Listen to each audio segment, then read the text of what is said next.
anyway. Yeah. Oh, there we go. Yeah.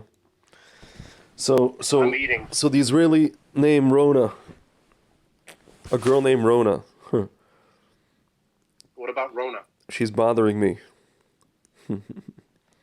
Where? in my bloodstream. She got into my blood. In your blood? Yeah, the Rona. I don't know what the hell you're talking about, man. Do you know that that's a nickname for the thing that your brother treats? Oh, okay. No, I did not know that. Yes. I like it. And now you know. And knowing is half the battle. G.I. Joe, exactly. I'm just surprised all the people you spoke to, then nobody used Rona. Not one person. Hey, I got the Rona. Yeah. It's funny that most of them just say Shmovid. Yeah. Shmovid nine tune. Yeah. I think you know what I'm trying to say. Yeah. You heard about, I don't know if you ever talked about it when Thing came out. You know how we frequently quote Rabbi Kessin saying the Sitra Achra gets it first? Yeah. So you have manifestations of God that we read about in Shmois. Shmot? You mean Shmot? I don't mean Shmot, I mean Shmois. Like moist? Like moist? I mean Sefer Shemot. No, but it's so... I noticed that when I say Shmois, my wife laughs, so that's more valuable to me. That's good. Whatever's valuable to your wife, that's good. Yeah, it can make her laugh. It's easy, Shmois. Sefer Shmois. Okay? So Sefer Shemot, it says, it uses the word koved, right? Mm-hmm. And that is some kind of manifestation of God, which had some physical properties to it. Like you could tell when it's there. Mm-hmm. Okay? I don't really know. I've heard it described. I'm not entirely sure I understand it. I'm actually pretty sure I don't understand it. But it is some kind of manifestation. And I believe it is masculine in nature. I'll get back to you on that. Okay? Yeah. And then you have a feminine representation or expression or presence of God, which is feminine. It's called Shekhinah. Yeah. Also known as Chava. I don't know if you knew that. Yes. We spoke about this before. And so, on a side note, like Sarah's tent, like basically the Mishkan and then ultimately the Bet HaMikdash, it was modeled after her tent.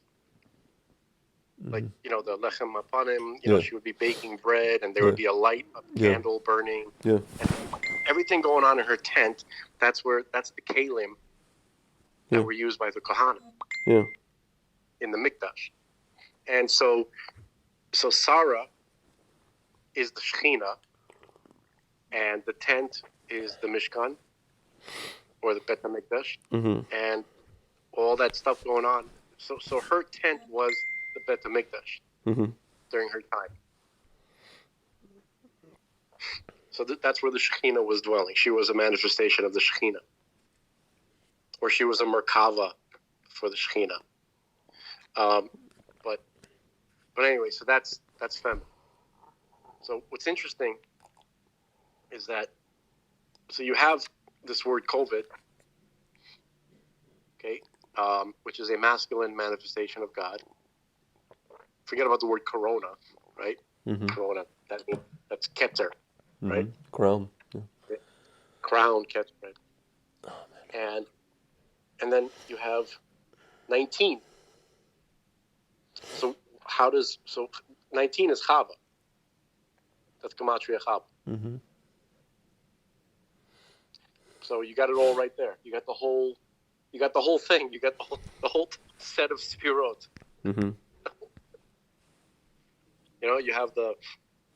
You have the crown, which could just include basically what's going on in the head, right? Then you got the torso.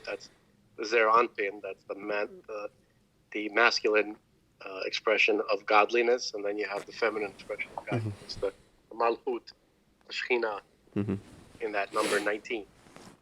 So it's some kind of revelation of God's presence, but it's, the Sitra Achra gets it first. Yeah. Now, I don't know, this is not a fully formed thought, but there has to be something like that going on. Yeah, for sure. I mean, what did I write? I wrote this the other day. The whole thing with Omicron, right? So, Omicron, man. or moronic. See, it says in the system of Greek numerals, Omicron has a value of 70. This letter is Why do you insist on saying Omicron? Omicron? How do you pronounce it? Say it like American. Say it the right way, the American way. Omicron. Omicron? Omicron? I don't freaking know. Omicron. I'm one of these people, I used to sit with my dad in like 1992, and we still do this to this day, watch a hockey game and make fun of the idiots who can't pronounce the Russian names. They deliberately mispronounce them. I think it's like a hatred they have for Russians, because it goes back to the when the Soviets were playing the Canadians. Yeah. So my dad goes, there's a guy with last name Khmylyov, right? It's Khmylyov. It's like a whatever. It's like a guttural. It's very difficult for Americans to say. Yeah. First they would say Himalev. At some point they settled on Himalev. And my dad's just like walking around the house going, Himalev. I like the American way better. He goes, Grisha. He's like, Grisha. That's my name in Russian. He's like, Grisha, Himalev. And then he's like, Fedorov. Bure. Like bureau. Sounds better. Like the Federal Bureau of Investigation. Pavel Bure. The American way sounds better. No, it doesn't. It's freaking morons. Why am I gonna break my jaw? No, you're not gonna break your jaw. You're not gonna break your jaw. You're gonna be a non-ethnocentric ass bag. Non-ass bag. That's what you're gonna do. Not by pronouncing those stupid names correctly. No, by pronouncing stuff, because if you want them to pronounce American names correctly, which they do, or they try, I don't give a damn. No, so they say Esposito. That's the closest Phil Esposito. They say Esposito. But the freaking Canadian clown used to say Nitritiak.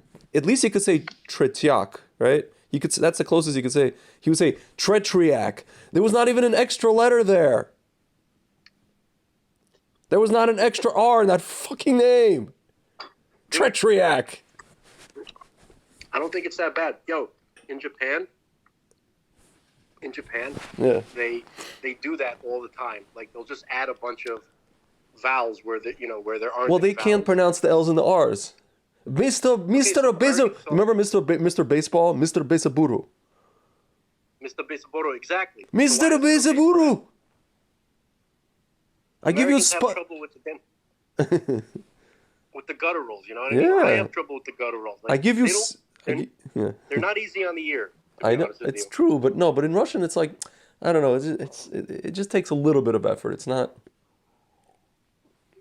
Whatever. My friends would always make fun of me when they heard me speaking Russian. Yeah. Like, hello. Oh, your American friends? Oh. Your American friends? Yeah. My American friends, you just called me commie. I was like, I escaped them. What the fuck? What is this crap? It's just easier. Who cares? I escaped being the commies to be called a commie. You don't understand. The more it bothers you, the more fun it is. I know. So anyway, Omicron, whatever the hell you want, has a value of... Omicron, bitch. Has a value... Hold on a second. Hold on a second. Yeah. Is this... Are you using that recorder thing where you can stop and then stop it? Yeah, on my other phone, yes. Something came up. May I do that? May I have... No, it's fine. 16 minutes? It's totally fine. It's perfect. Okay, cool. All right. Yes. And we're back. So I have to ask you. I was so let me finish reading this whole thing that I wrote out. about Omicron. Omicron. Okay, go ahead. Okay, in the system of Greek numerals, Omicron has a value of 70. This letter, this letter is derived from the Phoenician, I guess it's also the Hebrew letter Ayin. The world was created by way of a transformation from the state of nothing to something, Yesh Me'ayin. And then I went on 70. The number 70 is gematria for Yayin, which actually doesn't have Ayin. It's Yud Yud Nun. Wine which we use in the Beit HaMikdash. 70 nations and languages. 70 members of Jacob's family come to Egypt. 70 elders. 70 faces of Torah. There's one I'm going to skip because I want to ask you about that. David HaMelech lived for 70 years, and we are waiting for Mashiach ben David. P.S. The Sitra Ahar gets it first. When it comes to the goal of history, the Or Ganuz, hidden light, is unfortunately, quote-unquote unfortunately, filtered through the Sitra Ahar. So now, one of the things also is 70 divine names, but I heard there's 72. But I read on the Chabad website that it's 70. So what is the difference between the 70 divine names and 72 divine names? What is the difference between 70 divine names and 72? Okay, so I can only speculate, but it probably has something to do with this. So there are 70 nations. Mm-hmm. Okay. Yeah. And it says that Metatron, he also has 72 names, Mm-hmm. right? But each nation has a name to call him by. Yeah. Okay, so that's about that's all I got. That could be. It obviously has something to do with the 70 nations. Yeah. And every divine name has some connection to some kind of structure that facilitates existence. Mm-hmm. Because remember, these aren't names; these are formulas. Yeah. God doesn't have a name. Yeah. He's beyond description. A name? What are you talking about? Yeah. So, again, the ultimate name, Yud, Hey, Vav, Hey. Yeah. That is a graphic depiction. That is the most concise graphic depiction of the process of creation from start to finish. Mm-hmm. You're watching a chart. That is a graphic model, a chart, a formula, like E equals MC squared, mm-hmm. right? Yes. The mathematicians, they understand what all the terms there mean, right? Which each letter represents. Mm-hmm. Lahavdil, all of God's names are like that. Mm-hmm. But Yud Hey Vav Hey represents the entire process. Also, the 10 sphirot are encoded into it. Everything's encoded into it. Yeah. Let's just quickly cover it. So you have the Yud. The Yud has like a little kind of the little chupchik, right? As we say in Russian. Yeah. Right? The little spike that protrudes from the top of its head. That little spike represents Keter. The rest of the Yud, that's Chachma. Okay? Mm-hmm. The Hey represents Bina. Okay? And the Vav represents Ze'er Anpin, which is equivalent, Ze'er Anpin, the 6 emotional sphirot, right? From Chesed, Gvura, Tferet, Netzach, Chod, Yesod. That's 6. So appropriately, it's represented by the Vav. Mm-hmm. And then Hey, at the end, that's Malchut. So you have the entire structure. So let's go by Partsufim. So you have the Yud is Keter, okay, which there's 2 Partsufim associated with Keter. We won't, I think, it's Atik Yomin and Arich Anpin. Mm-hmm. Those are Partsufim associated with Keter. Okay, fine. Then you have Chachma, which the Partsuf of translation of Chachma is Abba. Mm-hmm. Okay? And then Bina becomes the Partsuf Ima. Mm-hmm. And then Vav, which represents the 6 emotional spherot, which are, arranged like, if you're going to look at it like as in the form of a human being, as the torso, the right arm, the left arm, the torso, the left leg, the right leg, and the reproductive area. Mm-hmm. Okay, so that's those 6 spherot from Chesed to Yisod are Ze'er Anpin, Mm-hmm. which means a small face, which is kind of like the son of the mother and the father. And remember, this is all God playing. I'll get that in a second. And then underneath Ze'er Anpin, you have Nukwa, which is Malchut. Okay, so those are just the partsufic names Mm-hmm. for the way the spherot are grouped. Mm-hmm. Okay, so anyway, all of that is encoded in Yud Hey Vav Hey. Mm-hmm. Okay, remember we were talking about geometry, Mm-hmm. Euclidean geometry. Yeah. So if you look at it, you could probably find it. You can find Euclid's. This is worth it. I think that if we take like a 5-minute Detour. sojourn into this little topic, you Yeah. might like it. Yeah. So It's an interesting word. I haven't heard that word in a very long time. Sojourn. Yeah. Because I'm getting zapped. I have to reach down there and just pull a word out that I haven't used in a while. Nor do I understand really its definition, but I know. Like sojourner truth. I know. Huh. Okay. Sojourn. It's funnier to say what I said before. Anyway, so Euclid. Let's see. As long as you don't say Fedorov, I'm okay. I'm not going to say that. Fedorov. Himmelev. You basically forced me to say it. Himmelev. Okay. Idiots. Okay, hold on.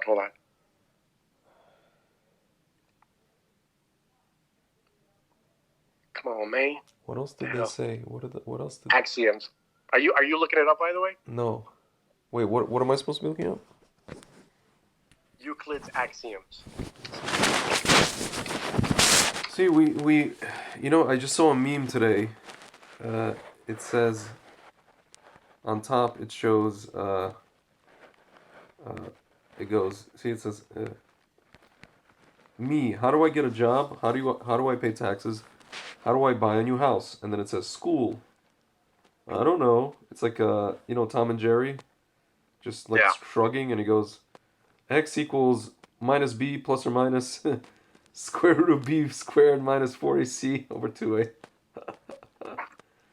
It's like, thanks for giving us the tools to live life, guys. Seriously, I don't think that was ever the intention. Nope. Okay, I found it. As we can see.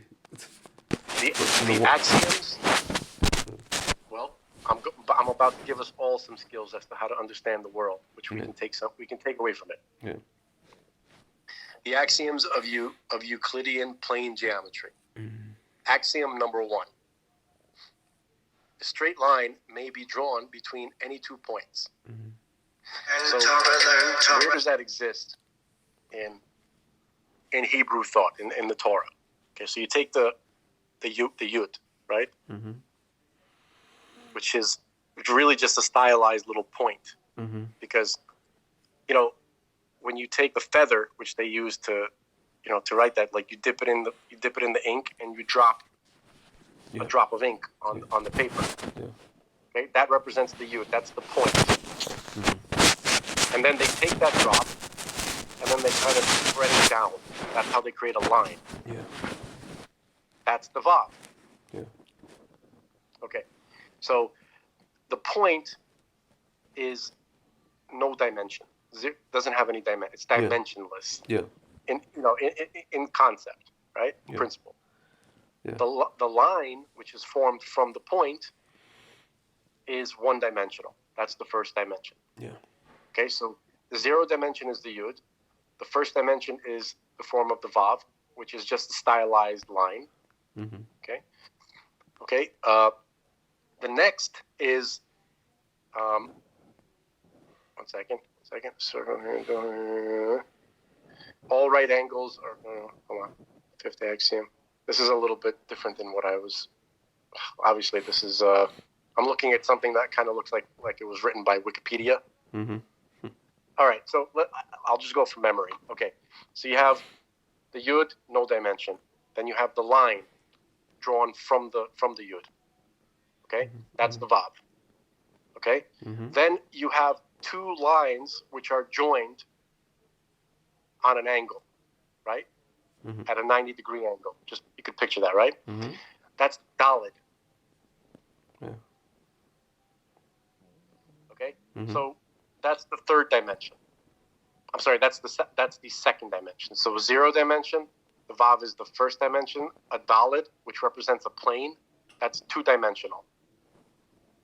Okay, like conceptually. Yeah. Just think about this. Think about the surface of a table, right? That's a plane. Yeah. Right. That represents the daled.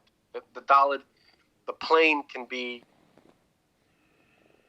the minimum amount of graphic information you need to contemplate the idea of a plane is 2 lines and joining at an angle, on a 90-degree angle.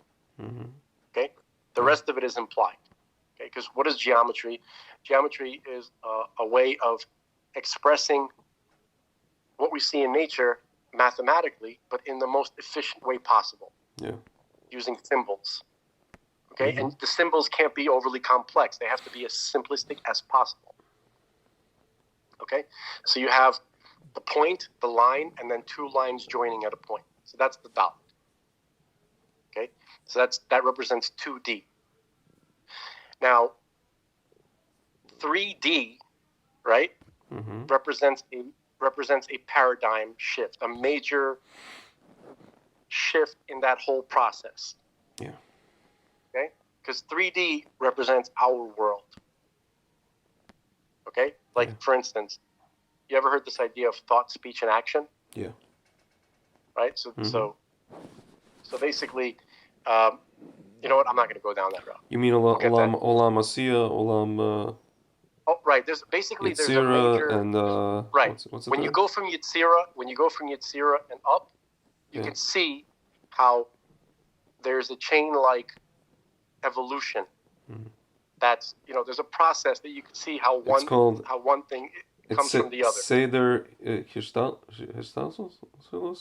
That's what it's called, Seder Histalshelut. However, when it comes to the physical world that we are presently in, it's so different from the spiritual worlds that there seems to be a complete break from it. Right? You don't see how, you could see how you got from Atzilut to Yetzira, let's say, right? Yeah. But you cannot see how you got from Yetzira to Asiya, to our physical world. Yeah. There's something missing there that God hid. Okay? Now that represents now remember the daled that we were talking about? That's the 2D. Yeah. Then if you take a yud and put it underneath the left side of the daled, you get a hey. Okay? The hey represents our world. Okay? Hey, remember Malchut, Asiya, right?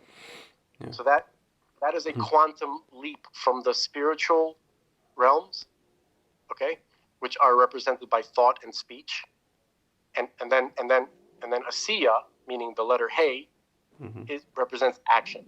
Or actually, you can analyze the letter hey itself, like the top line, that represents thought. The line that goes vertical, that connects to the top horizontal line, that's speech. And all those things are still in the head, right? They're in the, physically speaking, like your thought occurs in your brain, and then your mouth is near your brain, expresses those thoughts, okay? But action is way down. It's not even a function of the head. You have these arms, these appendages that are involved in that, okay? So there's a major break. Yeah. And that's why the hey looks the way that it does, right? The 2 lines, like thought and speech, are connected, but the hey, the yud, that's the broken leg on the left side, that represents the break from that process. Okay?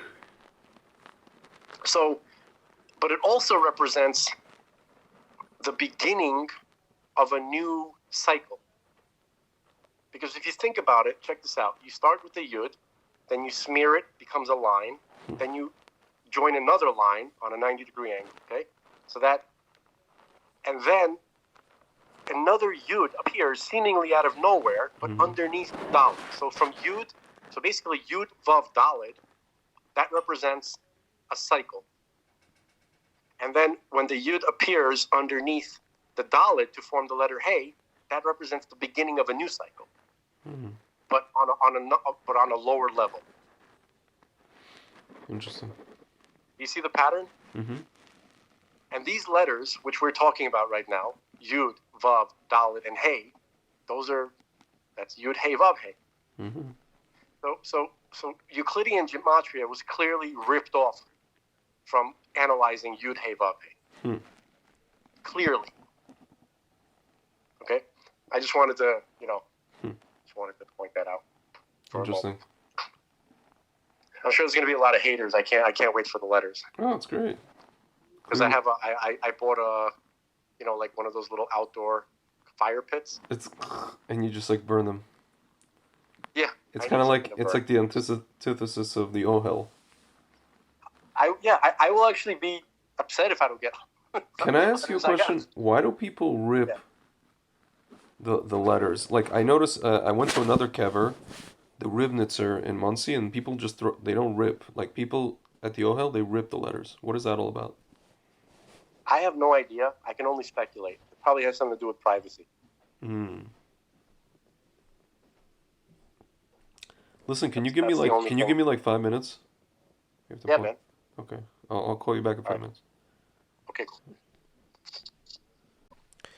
Hey man, sorry about that.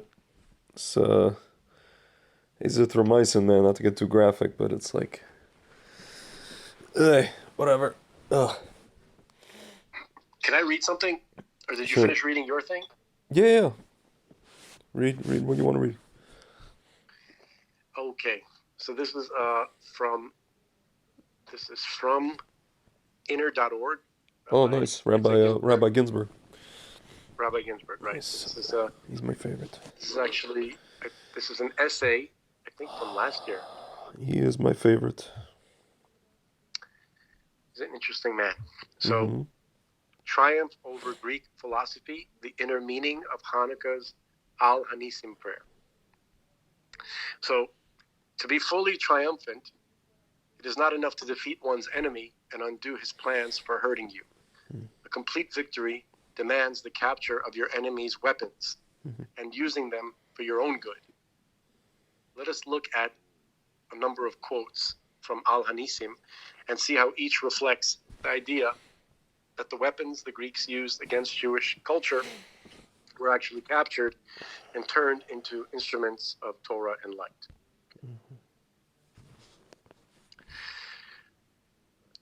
Okay, so again, these aren't really the Greeks; they're Hellenized Syrians, but I think it's the culture that we're talking about. Okay, so might for the weak. So the quote is, "You delivered the mighty into the hands of the weak."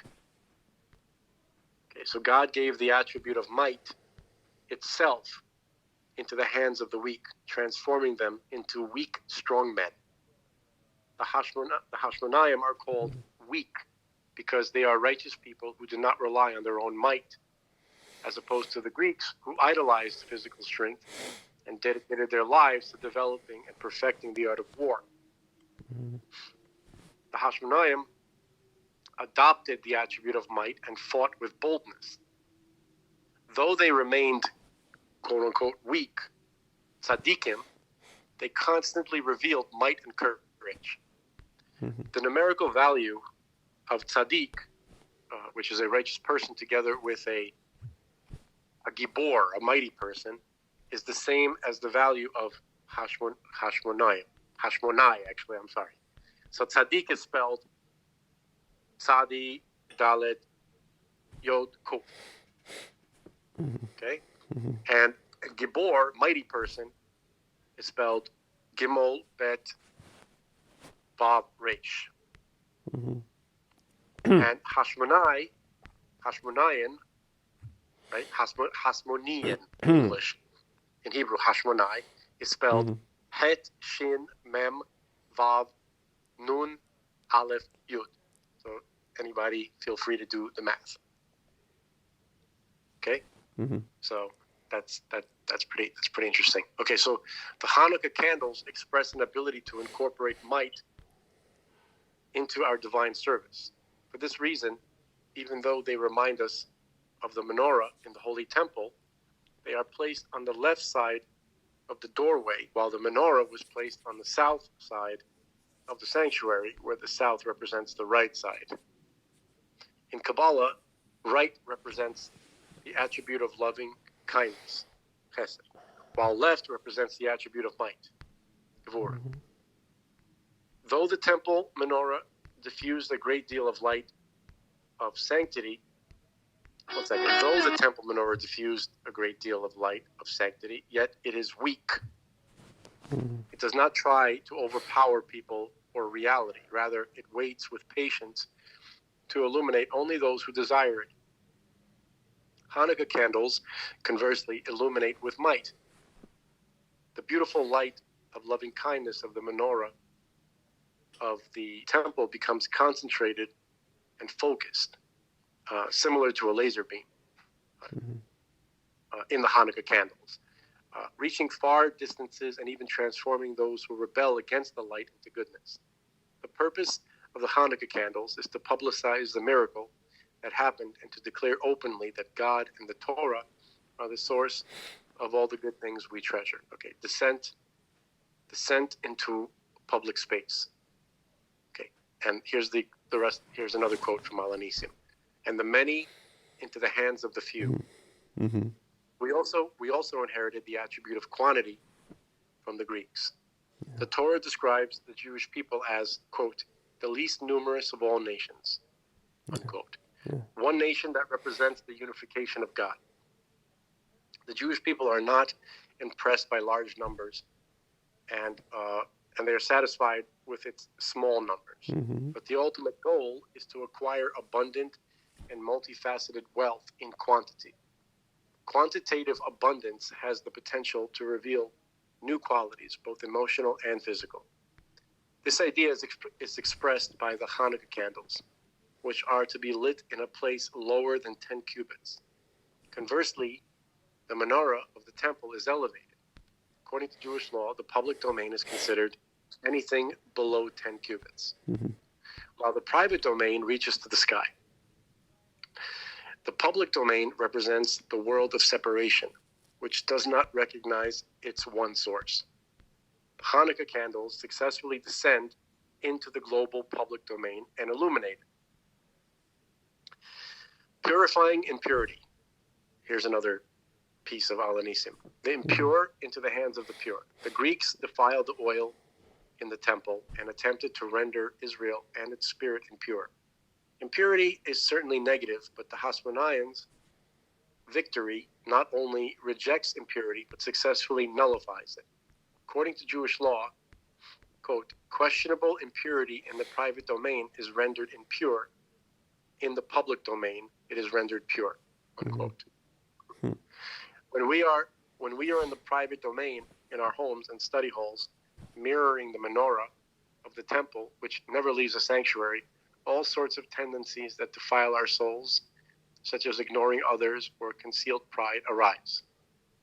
In the private domain, quote, questionable impurity is indeed rendered impure. Okay.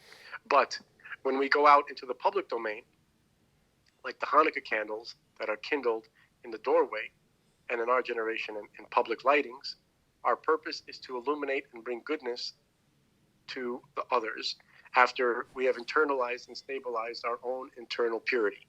It is therefore in the public domain that questionable impurity is rendered pure. The very act of going out purifies us from our tendency to disconnect from the public realm and care only about ourselves. The meeting with others, no matter how distant and different they may seem, allows us to see them in their state of purity. Okay. All right, we're almost at the end now. Spreading light from within the darkness. Okay. Another piece of Al HaNisim, and the wicked into the hands of the righteous. Right. That's okay. So in Judaism, the persona of the tzaddik is wondrous. We aspire to conduct ourselves with righteousness and to perform acts of kindness, always remembering that internally quote, your entire people are righteous, unquote. This is in stark contrast to the wicked, the culture that is obsessed with evil, crudity, and darkness. Tzaddikim not only defeat the wicked, but they manage to speak with them and touch their hearts. The idea is expressed by the Hanukkah candles, which we light at night from sunset, as opposed to the menorah in the temple, which is lit during the day. Some tzaddikim emit a light that does not enter the hearts of the consummately evil, but the Hanukkah candles, which are lit in the darkness, are the light of the tzaddik, who knows how to speak to even the lowest of the low. He has an understanding of the darkness. He is like a Baal Teshuvah, who can discover treasures within the darkness.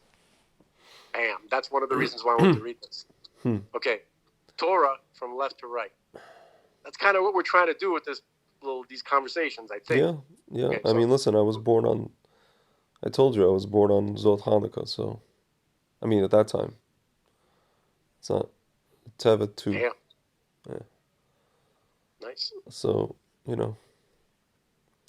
that's how I roll. That's how we roll. Zot Hanukkah was also when they freed Rubashkin, when Trump freed Rubashkin. I know. I was in Israel at that time, and I was looking at like Kvitzat Derech on YouTube. Amazing. I was like, what is this guy like? I was like, is there like 10 of him?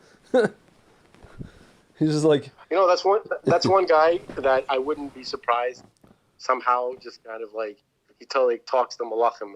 I'm not saying that he's a big tzaddik, but he's a symbol. Yeah. Listen, I think it was he actually might be a big tzaddik. I think. Well, first of all, he started doing right after that. He started doing audios of Shar Bitachon classes, and relating it. Very cool, actually. Relating it to his time in prison and all the like. He would include stories of like miracle stories, of how like he almost got killed like all a bunch of times by like Mexicans. Very interesting, but Mexicans. Yes. You ever see that movie? Shrimp on the Barbie? That's an old one. That's a big throwback with Cheech Marin. Oh, it's like one of these Cheech and Chong ones, or is it different? It's not. There's no Chong there. It's just Cheech. Cheech made a couple of movies by himself, like Born in East L.A. Oh, okay, and Shrimp on the Barbie. Sure. I didn't see Shrimp. I know Born in East L.A. Yeah. Yeah. No, it's like no, that's not the song. It's like Born in East LA. Yeah. There's doing a Springsteen version. Born in East LA. Yeah. He played a guy Mexican who couldn't speak Spanish. Anyway, but this other movie, Shrimp on the Barbie, he gets down to Australia. Mm-hmm. And I don't recall how. I mean, I think his buddy or his cousin opened a Mexican restaurant or something like that. I don't remember. He gets involved with this rich Australian broad. Mm-hmm. And so I think she wants to punish her father or make her real fiance jealous or something like that. I don't remember. But she has a cousin who's crazy. She's one of those like equestrian people. She wears that. Yeah, one of those like white 80s. Yeah. And she's walking her around boyfriend's with a horse whip. Her boyfriend's name is Tad. No, but this is in Australia, so yeah, she's okay. like. So as she really likes Cheech. Yeah. And she's like, and then she keeps saying every time she sees him, she goes, Mexican. See, back then it was just like whatever. That whole BS. Anyway, the movie is from 1990. Yeah. Really? Shrimp on the Barbie? Yeah, 1990. It was directed by this Jewish guy, Michael Gottlieb. Well, I mean, we could have guessed that. And cast, let's see, Emma Samms. I don't know who the hell that is. Oh, I know who Emma Samms is. Okay, fine. She was a dynasty, I think. Yeah, and then you get like, I don't know who these other people are, but Terrence Cooper. I don't know who that is. Guy, by the way, the guy who played her fiance was one of the crazy mutant dudes from the Road Warrior. Mm-hmm. He's like one of the main guys. That's hilarious. He always plays those kind of people. Anyway, that's funny. Back to the main point. Huh. Okay, you see how we get derailed easily. That's right. We go into these it's like massive, rabbit holes. ADD. Yeah. Crazy. But anyway, rabbit hole. The point is, Rubashkin's probably a tzaddik, and we got to get back to this This is the last part of the essay. So it's titled Torah from Left to Right. Mm-hmm. And finally, this is the final piece from Al-Anisim. Yeah. And the insolent into the hands of diligent students of your Torah. Yeah. Okay. So Greek thought represents planned insolence, as it seeks to rebel against the Creator. Yet this insolence itself was delivered into the hands of the Jewish people. How so? Yo, listen, man. I hate to pause you again. Can I call you back in 5 minutes? I apologize again. Sorry. Yeah. Sorry. Sorry. Okay. Okay. Como savez-vous, Kimosabi? Yeah. Oh my goodness. Sacre bleu, au bon And we're back. I hope. Oh, hold on a second. Again. Yeah, man. Sorry about that. I just gotta. Okay. I just have to get. There's apparently chicken soup at my door. 1 second. All right.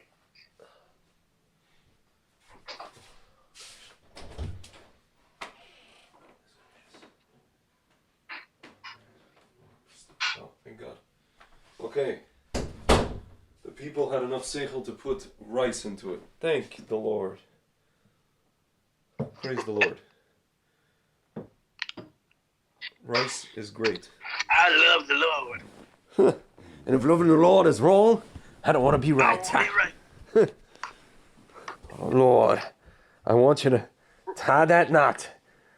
With Daniel, with lines there.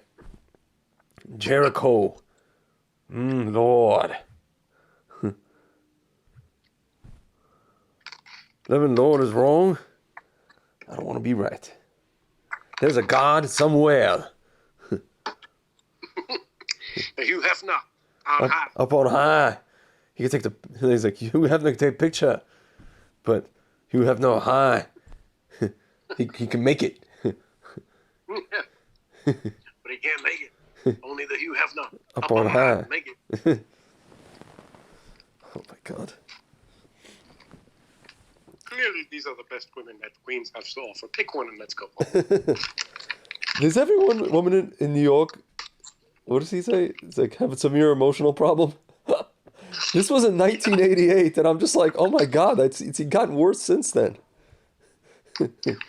My name is Peaches, and I'm the best. All DJs want to feel my. I was Joan of Arc in my former life. I worship the devil. I have a secret. I have a secret. Yes, I worship the devil. That'd be funny if you went out with a girl like in Crown Heights, you'd be like, I have a secret. I worship the Sitra Achra. Oh my God. That's even worse. That you made it too real there, bro. That's too scary sounding.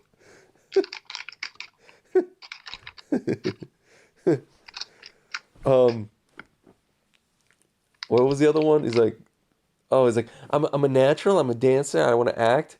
I want to produce my own songs. Yeah. And when he falls asleep, he's like, holy crap, man! It's like the crouching tiger, hidden narcissist.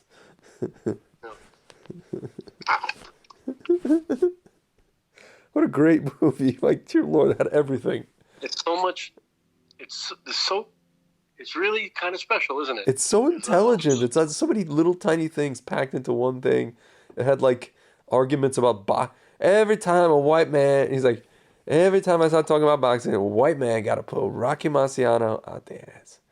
Rocky Marciano. He is not. I mean, he is. He's a comedic. He is a comedic genius. Yeah. He is. It's incredible. Okay. Yeah. So shall we? Yeah. Shall I continue? Finish. Yes, sir. Okay. Now, this is the conclusion of Rabbi Ginsburg's essay. Okay. Torah from left to right, and the insolent into the hands of diligent students of your Torah. Now, Greek thought represents planned insolence, as it seeks to rebel against the Creator. Yet, this insolence itself was delivered into the hands of the Jewish people. Yeah. How so? The order in which we light Hanukkah candles is from left to right, the direction in which many languages, including Greek, are written. By contrast, Hebrew is written from right to left. To understand this difference in writing convention, let us turn to the intellectual sphirot. Sphere of wisdom is on the right, Chachma.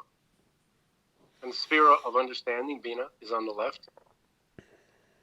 Wisdom represents inspiration from above, truth that descends from a higher source. It is intellect that thinks in general principles. These principles can be either synthetic or intuitive. Understanding represents the type of analytical thinking that comes from below, trying to reach the truth through the analysis of first principles. These two powers of the intellect can also be explained as corresponding to inductive, which is wisdom, and deductive, which is understanding. These two forms of reasoning. So Torah begins from the right, from faith that descends to us from above. It then seeks to reach the left, a state of analytical understanding. At Mount Sinai, the entire Jewish people proclaimed, "We will do and we will hear." First, we will act from a place of faith. Subsequently, we will merit to hear or understand the logic and reason behind our faith. Greek philosophy, however, starts on the left by casting doubt on everything. Nonetheless, our goal as Jews is to master Greek logic as well and to find a way to express the Torah from left to right. Through the Hasmonean victory, we were given the ability to convey the Torah's truth using the human intellect and the emotions, bringing us to the future state of, quote, "we will hear and we will do." That's from Deuteronomy, Devarim, chapter 5, verse 24. So that is, again, that's the essay, I believe, from last year for Hanukkah by Rabbi Ginsburg, or from somebody who works at inner.org. There is some other stuff I wanted to talk to you about. Remember when I was sending you those voice notes? Mm-hmm. I was listening to Tobias Singer. Mm-hmm. He was talking about, there's a question. It's like, how come the book of Maccabees never made it into Tanakh? Right? Mm-hmm. So that's kind of a strange question, because Tanakh is the word of God, meaning it's always like Vayomer Hashem El Moshe Lemor, or where that there's a certain framework for what the word of God sounds like, right? So that's number one. It wasn't written as a prophecy. It was the word of man. Okay. Mm-hmm. So, for instance, like the word of man is like the Gemara, the Talmud, right? That's written by the word of man, even though they're teaching the godly principles. Mm-hmm. They're teaching what the word of God means, but it was written. The formation of the teaching, the vessel for it, was created by man. Mm-hmm. Now, the book of Maccabees was definitely written by man, and furthermore, we don't even have the original.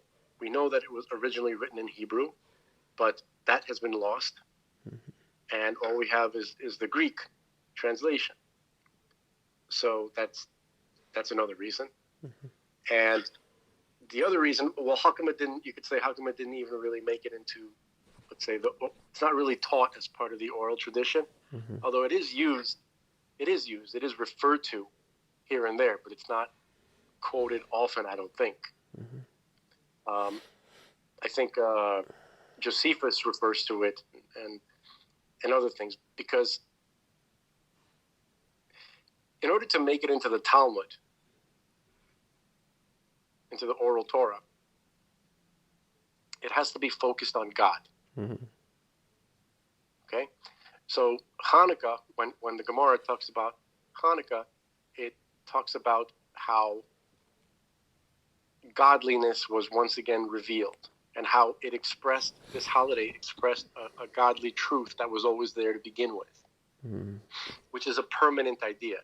It is teaching a permanent reality, permanent aspect of reality that was always there, that needed to be reaffirmed.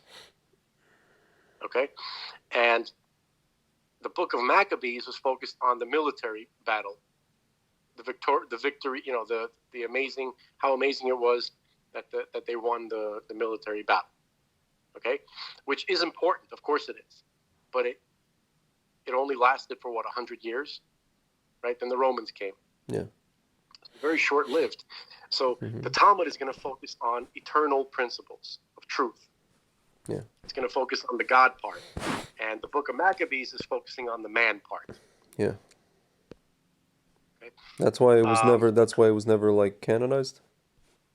That's why it wasn't canonized, and that's why you don't really see it like referred to very often. I thought it wasn't. I thought it wasn't canonized for like just more political reasons. What do you mean? Like the rabbis didn't want like well yeah like you said like, they didn't want, I guess they didn't want us thinking that it was like all our hand, but also that like it was like zealotry, I think that it wasn't canonized because it wasn't written prophetically. Really? Every book of Tanakh, everything in Tanakh is a prophecy. Even the Chronicles, even all that kind of stuff. Yeah. And Kings and Chronicles and all these things. Yeah, Kings. Every last bit of Tanakh is absolutely, positively the word of God, letter for letter, word for word, dot by dot. That's what it is. There's a few. Unfortunately, there's a few. Froome archaeologists, Froome, supposedly, allegedly, at YU and other places that would say, hold your horses. So it's really a shame. But that's what I it find is. I find that a lot of times, I can't be 100% sure about this, but I feel like this is probably true. People, even from the Froome community, right, who say stuff like this, they have not been introduced to the coded nature of Tanakh, of the text of Tanakh. There are certain properties to the quote unquote word of God, meaning the information, the words that the prophets received, right? Yeah. That is a special reception. That is a special whatever you call it. When you receive something, right? When you receive a signal, right? So when the prophets are receiving this signal, this information from God, it's fully encoded on an infinite amount of levels with mathematical connections. So the only way that you'd be aware of it is by learning that type of limud. And I find it very, very unlikely that people making those statements would have been familiar with this or with the writings of the Ari. Just read Shar HaPesukim or read Shar HaGilgulim. Yeah. Just well, read well, those. they call that stuff, what do they call it? Eschatological, whatever. Heebie-jeebie mumbo-jumbo, whatever you want to call it. That's what they call that. I'm not sure. I think eschatology has more to do with like some kind of like messianic. Yeah. Not just messing. Yeah. Maybe you're right, but I'm just saying that like they don't. People are. They're missing. They're missing stuff. They're missing stuff. Yeah, obviously. There's some fundamental. There's something that's fundamentally missing. Yeah. And it's kind of like an echo from like ancient times. Yeah. Where before people didn't have access to this information. Like who had access to the teachings of the Ari. All this mathematical stuff. All the this not insane, but this really intense like calculus. Within the Torah. Yeah. People, they just took it on faith. Yeah. It was pure faith. And so the modern people, even in the Orthodox community, are taking that old mindset and using it to leave room for doubt. Yeah. It's like a straw man. In themselves. They're using it like a straw man. Based on their own family's experience or something like that. Well, it would only be a straw man if they were aware of the truth, meaning if they were aware of the true nature, or they were familiar with the teachings of the Ari and the like, right? I'm saying the Ari, but even Abulafia, or Reb Eliezer of Germiza, the Rokeach, people like that. I mean, this kind of this mathematical nature of the Torah, the Balaturim, we're going back more than 1,000 years.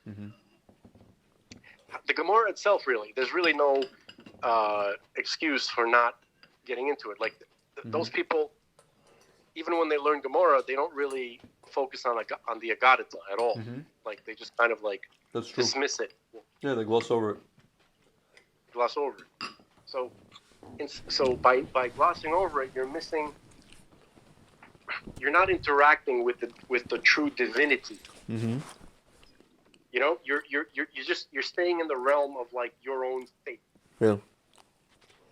Right? Maybe it's about faith. I sometimes wonder if they know that that's a real place and they're just scared. You know what I mean? That's what I think. I think that people are when they see the gematrias, that scares them. Hang on one second. Not just gematrias. No, but the gematria is because, people get threatened. They're like, oh, what does that mean? This is real? Yeah. Mother effer. Yeah, it's freaking real. It comes from another realm. How's that? It comes from another realm. This is not possible. See, when you show them that this was not this documentation, these documents could not have possibly been written by any finite being that is confined within space and time, at least. Okay? That's too spooky because that brings too much reality to the tenets of our faith. Yeah. That makes it too real instead of something just kind of like, some kind of chicken soupy type feeling. Speaking of which, I'm eating chicken soup as we say that. That's why I put it in there. Thank you. It's like that scene in the movie Pi when he shows them the gematria stuff. Yeah, and the he's guys, like, just like being dismissive. He's like, what is that? Like, remember how his math teacher? He goes, oh, this is religious hogwash. So these Orthodox guys are that math teacher. Okay, so certain Jewish people they just want to be nice and snug. They just want to be left alone. Whatever their version, their emotional version of faith. It's faith. Just leave it in that thing. And that's it. They're cool to go. They're cool to go to shul in Riverdale and have kiddush. They're cool with that. Yeah, let's go. We'll have kiddush. It's important. Let's keep this. Yeah, okay, God, whatever. He wants us to. That's. It's kind of hard to put your finger on what kind of relationship is. Yeah. How much reality do they want? Yeah. From God, because this kind of information is God sending you reality, right? He's like, it's like a lightning bolt. He's screaming in your face, if anything. Right. He's like, hello, this is what I want you to look at this. I want you to learn it. This oogie boogie stuff. There's literally one rabbi once told me, "Oh, I don't learn that. That's oogie boogie stuff." I didn't make that word. That you know what I tell people? I tell people, yeah, I mean, the whole Torah is heebie-jeebie. Like, everything we do is heebie-jeebie. Like, we put on tefillin, we do this, we do that. Like, everything is. So, why are you saying that why do they even use that term? You know what I'm saying? Because everybody wants to seem normal. Yeah. You have the religious guys. We talked about this before. The religious guys all want to seem like they're hyper rational. Yeah, it's like that website, Rationalist Judaism. I don't understand the term. It's a contradiction in terms. Rationalist Judaism. Well, I mean, they're trying to pretend like they're students of the Rambam. When they're not. They're not. You know who considered himself a student of the Rambam? Who? Abulafia. Abulafia, all that Kabbalah that he taught, all of that came from the Rambam. The Rambam wrote about stuff Kabbalistic things that are considered Kabbalistic secrets of the Torah, Sitrei Torah, right? Before the Zohar was published, before it was even found. Yeah. Okay. Oh my God. There's a lot of overlapping information. So it just proves that the Rambam knew he was not deprived of any Torah. Of course not. Okay. There might have been some traditions that never got to him. Listen, you know what I always say? It's like people say Rambam's a rationalist. Okay. But at the end of the day, any person who brings down halachot, right, who codifies halachot, there has to be, there's a metaphysical aspect or reason why they paskin the way that they paskin. You know what I'm saying? Well, or they write the way that they write. Rationalism doesn't necessarily preclude metaphysics. No, I'm just saying, like being a rationalist doesn't mean you are decoupled from mysticism. And it kind of does, actually. I mean, okay, so what's the question is, let's define these terms. What is mysticism? Yeah. Mysticism, I think metaphysicists would argue that they are the opposite of mystics. Could be. Mysticism is superstition, silly, like childish, immature, things like, people who believe in like little demons and all this kind of stuff. You know what I mean? Yeah.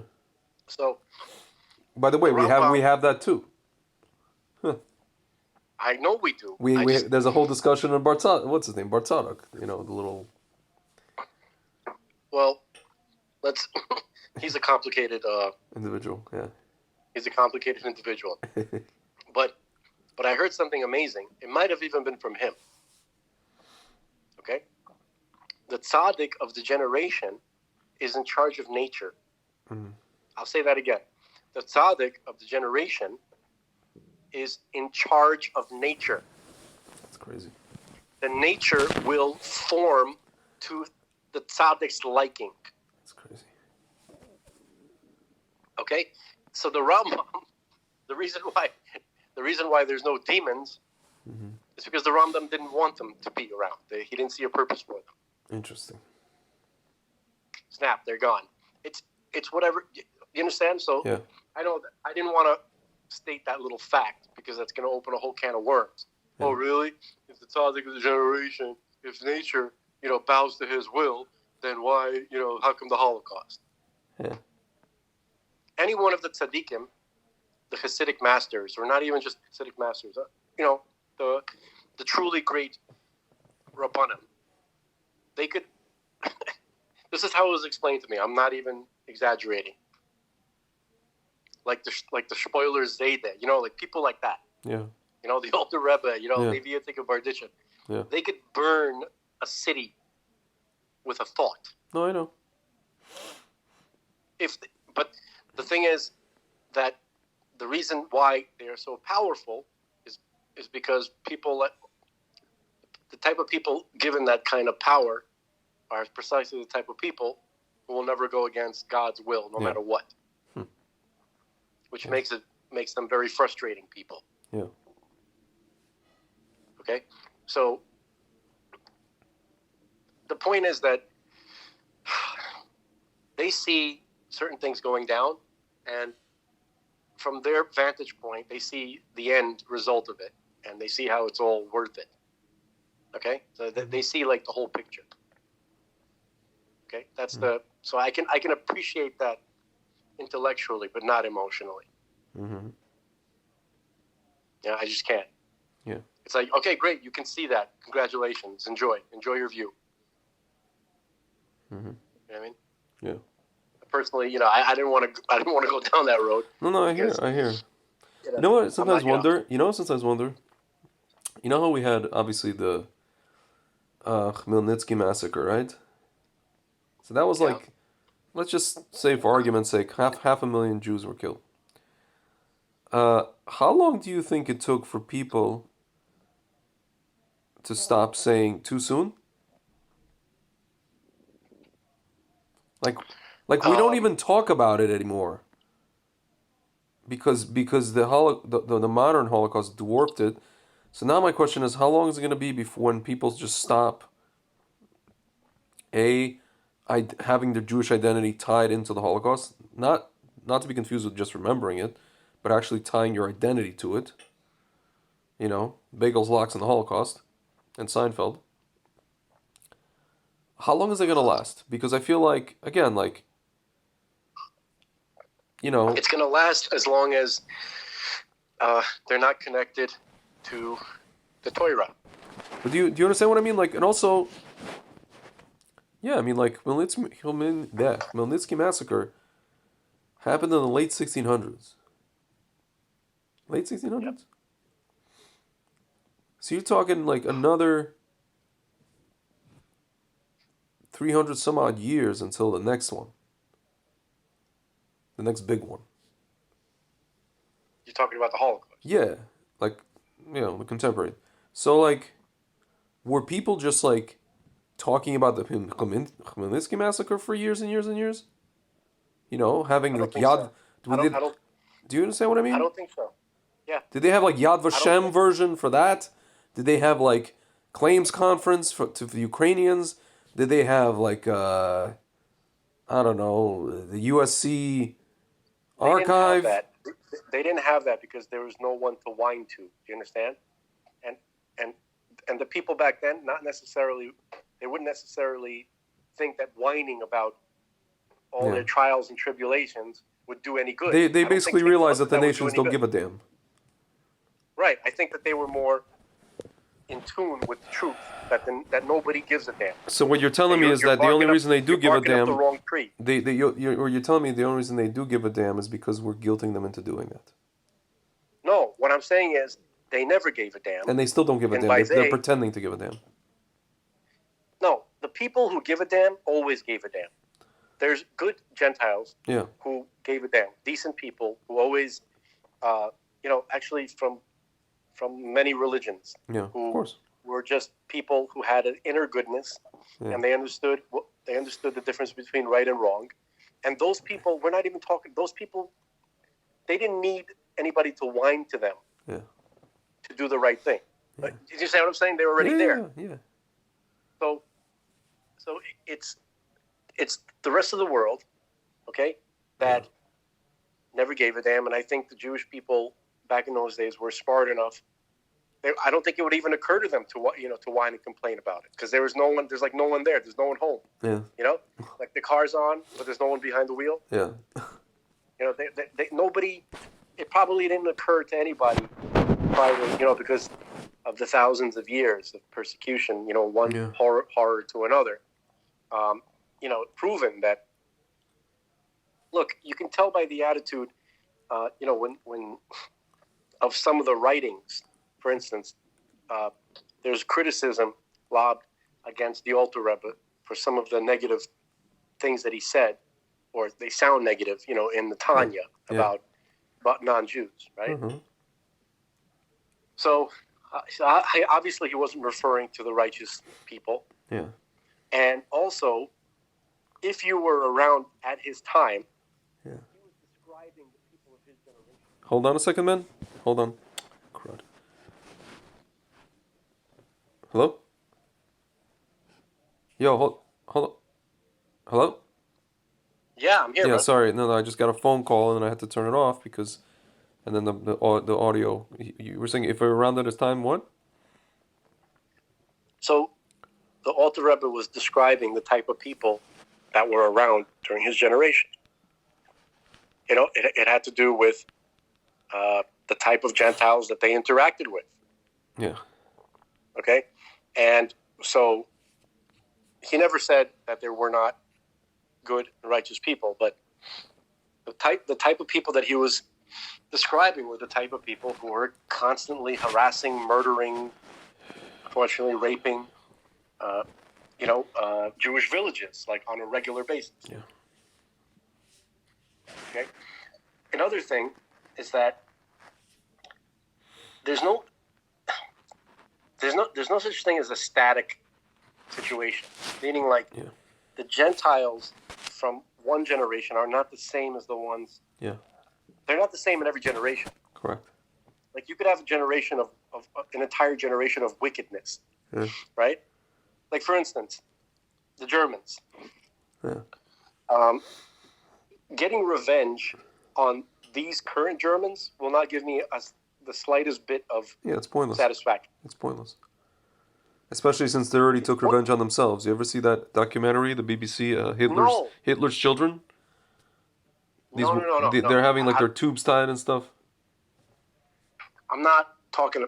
I mean, that doesn't give me satisfaction either. It's not. Yeah, it doesn't. It's not about. It doesn't. It doesn't. It's like the wrong people are getting punished. Yeah, it's You retarded. understand? What good does it do to me to see somebody suffer for something that somebody else did? Well, the granddaughter of like one of these guys, not Goebbels. That's the granddaughter. You know what she said? She's like, I don't want to have kids because I'm passing on genetics, and you never know. That's what she says. Okay, she's an idiot. Yeah. She's an idiot. Well, she has psychological. She's a victim of the wokeness. Yeah. Of the sickening wokeness. Yeah. Okay, I'm just saying that it's the people themselves. You understand? You know, I don't care about the granddaughter. Yeah.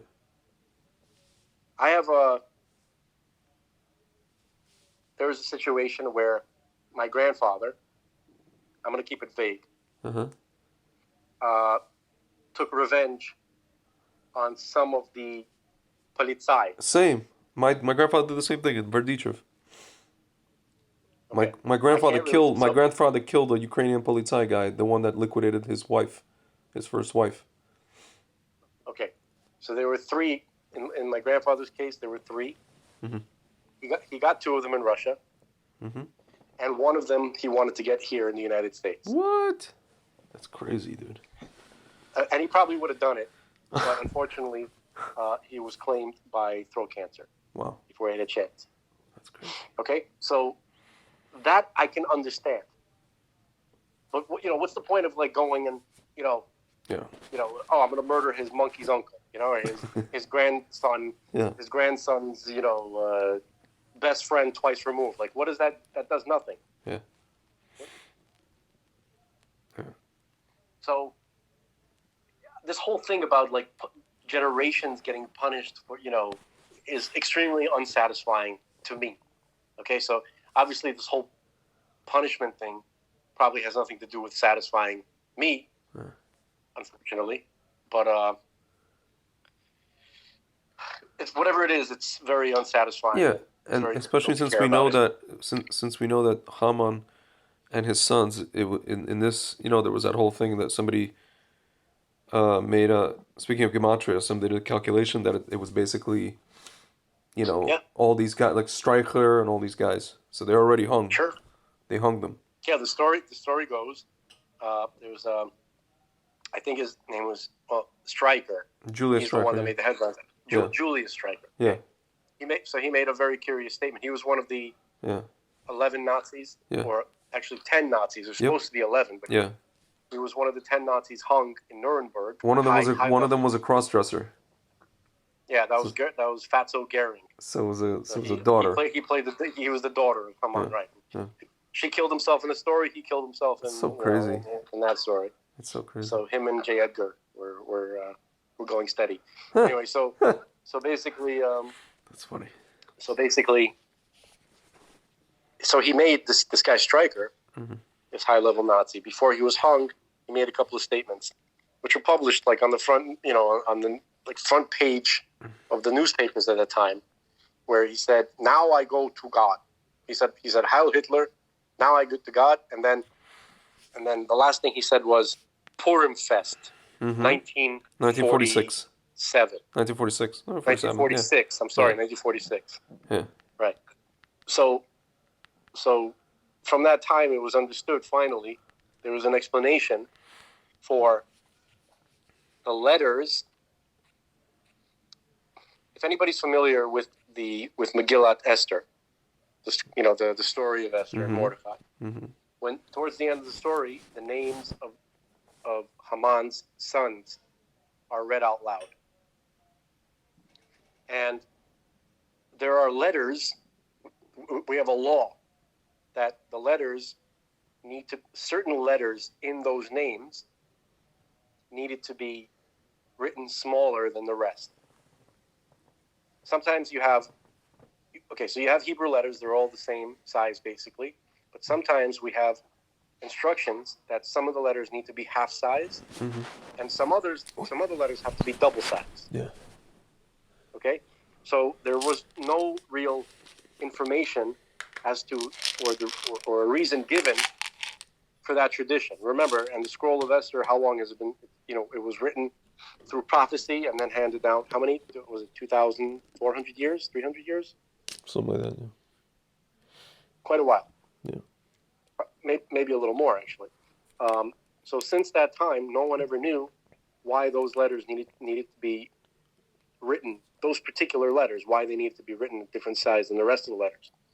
So it turns out that the gematria of those letters are equivalent. They give you the Hebrew year that corresponds to the English year, 1946. Mm-hmm. So you had the parallel is that you had the 10 sons of Haman being hung. Yeah. Okay, and also, and then you had the modern sons of Haman being hung in Nuremberg, right? There's a couple of more incredible anomalies. First of all, I'm pretty sure that he was hung on Hoshana Rabbah. Was he? Yeah. Yeah. Wow. And I think there was a thing where they wanted to do it sooner and it was delayed for some reason. I think I heard about that. Yeah. Okay, and so he was hung on Hoshana Rabbah. Something like that. Yeah. There's a day. Yeah. So you have Rosh Hashanah. That's the Jewish New Year. That's the day like of judgment. Hoshana Rabbah is like the closing. Correct. The Hoshana Rabbah is the day that whatever the sentence is, that's declared on Rosh Hashanah, it begins to get carried out on Hoshana Rabbah. Mm-hmm. So sometimes, the process can begin, and it could take an entire year. It could take a few months or a few weeks. Yeah. In the case of Stryker, it was the same day. Yeah. Okay, so you have this Nazi, this modern dude, and he decided to say Purim Fest, 1946, as his final word. So crazy. You could find this. But those guys, they knew. I was watching a special on PBS about, they showed like a dramatization, like reenactment of the Wannsee Conference. You know what that was, right? Yeah. So the Wannsee Conference, they're sitting there, they're planning the final solution, and these guys are like, one of them is like, well, we can't do it then because they have their holiday of and he goes into like detail. All these guys knew. Like Amalek. Eichmann was their expert. Yeah, Amalek knows everything, man. It's crazy. Yeah. It's really crazy. That was an HBO. I think that was an HBO movie. Was it HBO? Yeah, I thought it was like PBS or something. One of these. Stanley Tucci played Eichmann. Yeah. Yeah. It's anyway. So the thing about that is that in the scroll, in the story of Esther, she addresses Achashverosh, king, and asks for the sons of Haman to be hung in the future. Yeah. And it's written in the future tense. Yeah. The problem with that is very strange, is that they had already been dead when she asked that. Yeah. When she made that request. Yeah. And it's that's a very some people like to hang their enemies' dead bodies as kind of like effigy, a trophy. Yeah. And like look at effigy. But that's not that's not a Jewish thing to do. No. It's not. So actually, according to Jewish law, you're not really allowed to hang the form of a human being. Well, we did that. The Stern Group did that to the British. Believe it or not. Okay, we're talking about the Stern Group, not necessarily the paragon of halachic observance. Yes. Okay. Okay, but So anyway, the point is, that's not a holy Jewish thing to do. Yeah. So it's a very odd request. Mm-hmm. So all of those questions about the small letters and the names of the sons of Haman as they appear in the scroll, and then the future tense that she used about hanging them in the future. I mean, it really all comes together. Okay, but it really is just remarkable. Okay, now if he hadn't said Purim, the word Purim hadn't come. He said Happy Purim, and it wasn't even Purim. I know. It was the Shana Rabbah. It's really it's like incredible. a half a year away from Purim. It's incredible. Okay, why did the word Purim come out of that effing Nazi's mouth? Yeah, that's a question. You understand? Yep. That's some kind of like forced prophecy. Yeah. So here's the $64,000 question. Right. So those archaeologists that you were talking about, those quote unquote Orthodox, that's Ooga Booga stuff to them. They don't. So no, but here's the $64,000 question. So now here we are. In the words of Gloria Estefan, here we are face to face. What song is that? I'll tell you what song it is. Rhythm is gonna get you No. tonight. She had some dope music, right? Yeah, man. She was awesome, man. Yeah. She was like a big part of the '80s for me. Yeah, it's literally called. It's literally called "Here We Are." It's like "Here we are, face to face." We forget time and place. Oh, no, it's like one of these like slow songs. Slow songs. I'm not into it. No, it's a cool song. I like rhythm is gonna. Yeah. That's right. The rhythm got me, Greg. It got me. Listen, it's all about the Miami Sound Machine. I remember she used to get the award. She's like, Gloria Esteban, the Miami Sound Machine. I was like, where's this machine? Yeah. And what sounds did they make? I was like a little kid. I was like her band. Yeah, it was her band. I was like, Miami Sound Machine. Dear Lord, it's a bunch of dudes. Anyway. Yeah. Yeah, I didn't. It took me a while to realize. I was, wow, the machine. A group of people can be called a machine. Interesting. So, who would be today those sons? I know Mousy is one of them. That's for sure. I don't know if they're reincarnated in every generation. Really, but clearly we see that this is like obvious that this is happening again for the last time. Okay, something's happening. We hope. So look, if you take every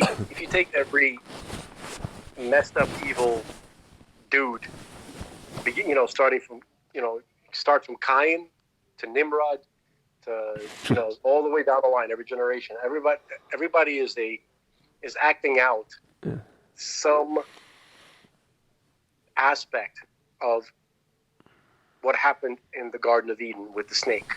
Mm-hmm. You understand? So you have to study the conversation that the Nachash had with Chava, and every word spoken about the Nachash in that story. Okay?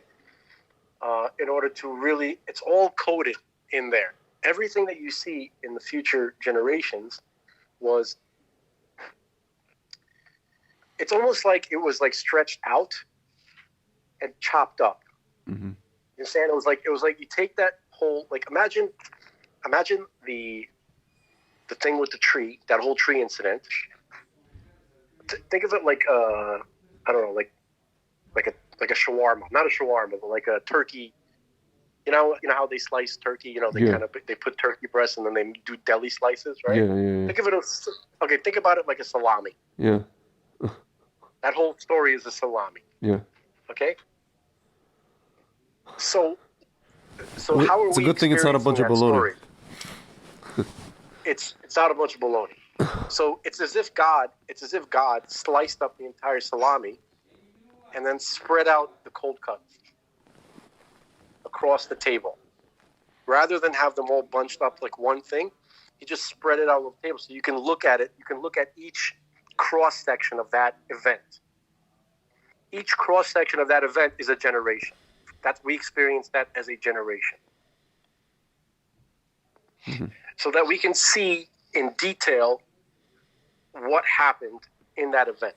So the 10 sons of Haman fit into that event somehow. Mousy fits into that event somehow. He's just one of the aspects, okay? It's not one-dimensional. There's a multi-dimensional situation going on. So you got to find out where exactly in the Nachash is Mousy. Interesting. I feel like sometimes he's just like a sniveling little rat that he, like, just judging by I was thinking about his body language when he talks to Rand Paul. And it's almost like he's looking for some sort of validation, because he's always looking at, he's giving his answer and then he's looking at somebody on the dais, like another person, not a Rand Paul.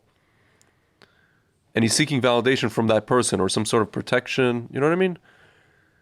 And it's almost like he has some sort of like, he owes something to someone, and somebody is probably blackmailing him a little bit. Not a little bit, maybe a lot. And I think this whole Maxwell thing right now is part of it. And that's why they had to obfuscate, they had to distract from it in a very deep way. Whether it's the Omicron thing, whether it's the, this, what's his name, the Rittenhouse thing. And now they put like Comey's, what is it, his daughter? She's the prosecutor. Yeah. I mean, it might as well be the Soviet Union. You know what I'm saying? Like, I just, so. I'm so fed up with it. I don't even like all offense, no offense to Rittenhouse. Like, I do believe that really happened. Yeah. And I saw, everybody saw the videos, and it's so difficult. It's almost I'm not going to say it's pathological, but it's very difficult for me to look at anything that they show me on the TV box with the moving pictures. Yeah. Okay?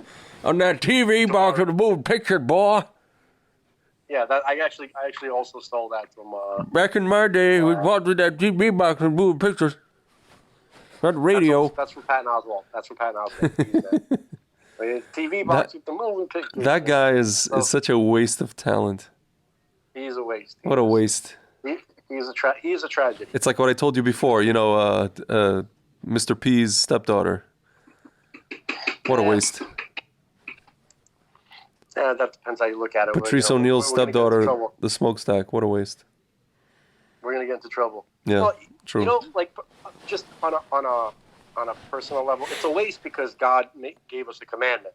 Yeah, that's true. A man should be with a woman and they should have a child. They should reproduce. Okay. Yeah. But on a personal level, I don't see what women like in us. True. We're kind of disgusting. We're kind of disgusting. In comparison to them, yeah. Yeah, we're very disgusting. We are not fair. Yeah. They are fair and we are not. Yeah. And it kind of pisses me off to some extent. Yeah. When you think about it, just from a purely, conceptual idea. It never really bothered me in real life. I'm saying this as a heterosexual, no homo, as we say. Every once in a while, you get that like metrosexual looking, like Cristiano Ronaldo guy, who's like completely shaven, from head to toe. Yeah, no, I mean, there's no. You can get you can get a pretty boy. Yeah. But he's still like, ugh, you know what I mean? Yeah. Like I remember situations where I was in upstate. Here's a very good story to point out the contrast. There was a girl that I liked. She was 3 years older than me. She lived downstairs. And I think when I was 11, so she would come and she would wake me up in the morning. And she's so beautiful that I was like, oh, it's so nice to see you. When I was 11. It's like, so I was showing you, what's his name? Greg Adams. And he's got this music that it's like a sound effect. Oh, it's like for dating young girls. Oh, the angelic music. I mean, at that time she was an older woman. Yeah. But no, I'm saying anyway, it's like he's like in his 40s and like, oh, you want to date a girl who's 25? Oh. Yeah. Whatever. Yeah. So she would wake me up in the morning, and I loved that. That was great. Contrast that with my friend Dennis. Okay, who used to wake me up, to go fishing. I'm just imagining Dennis. And he was a very desirable guy to the girls. He was like, he was a pretty boy, and I'm like, and he's Wait, what was his last name? Yeah. Did I know this guy? I don't think so, but I did not want to see that mug, no matter how pretty it was in the morning. Okay, that damn stubble. That's not the mug that I wanted to see in the morning. Okay, it doesn't matter how good looking the guy is.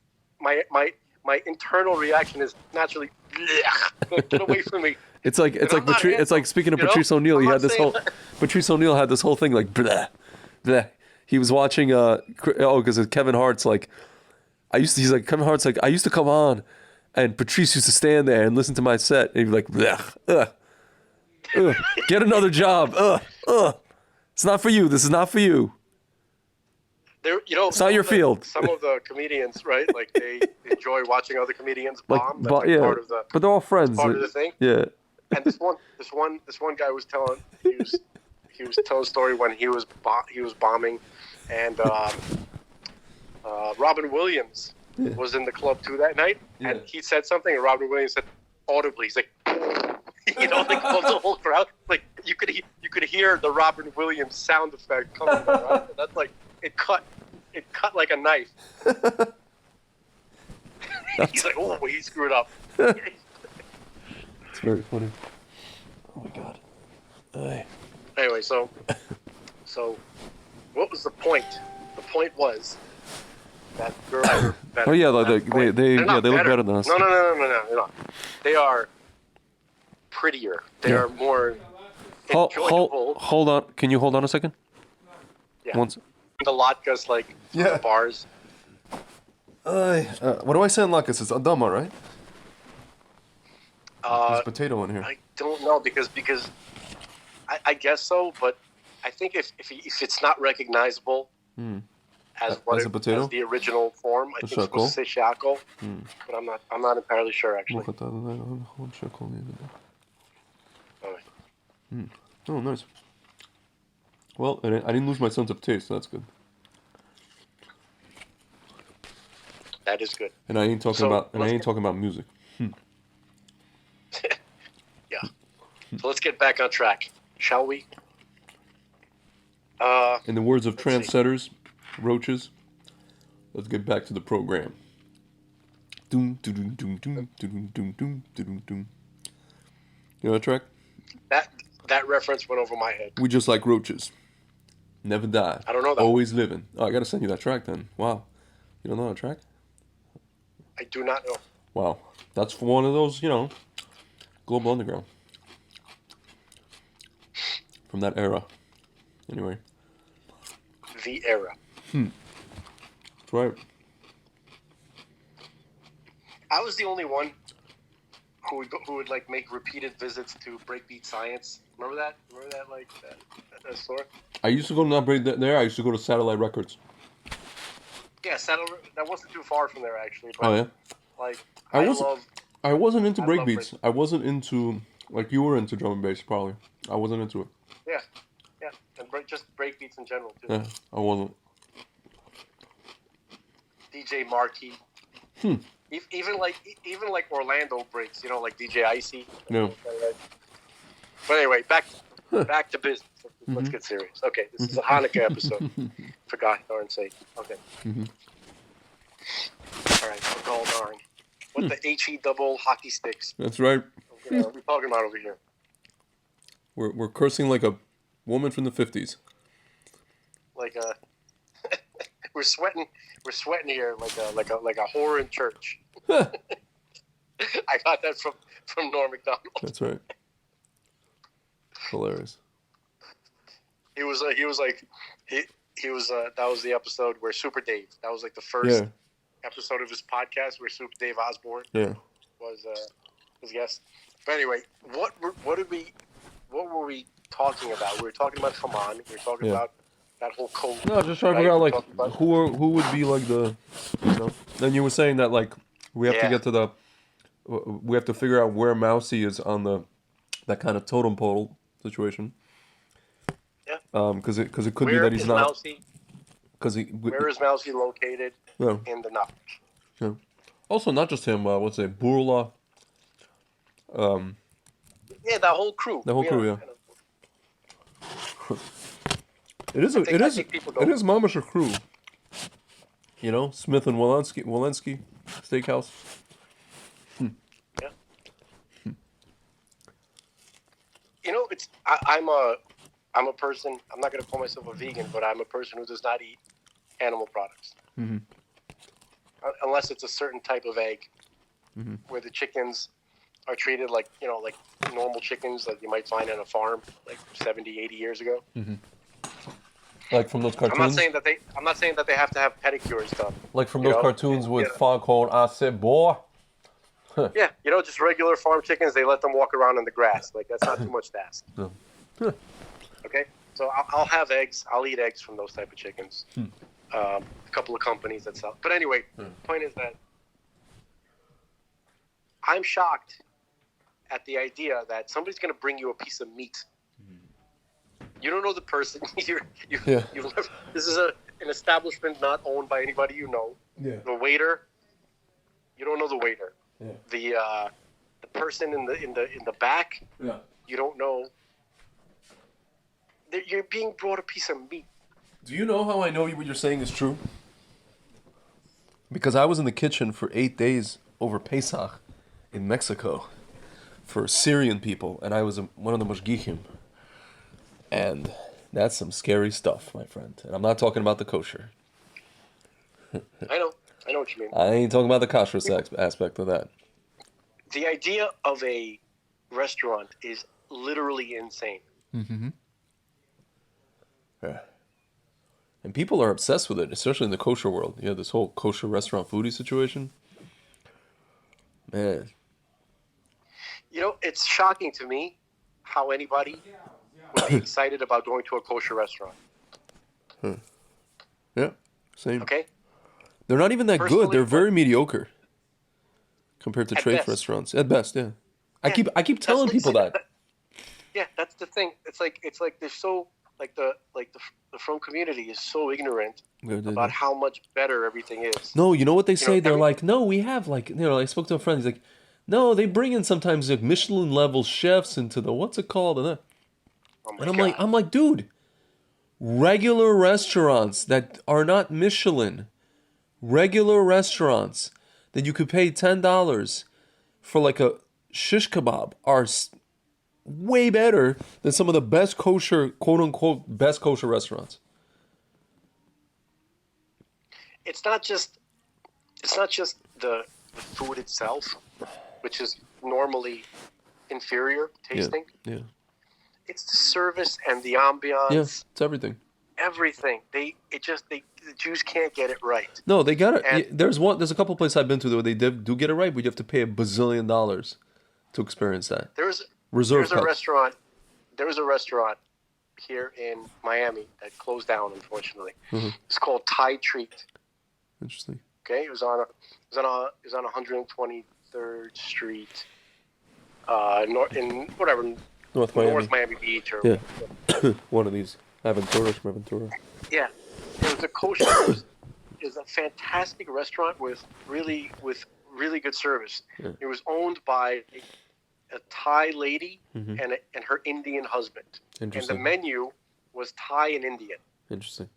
And they also had a decent sushi bar. Okay.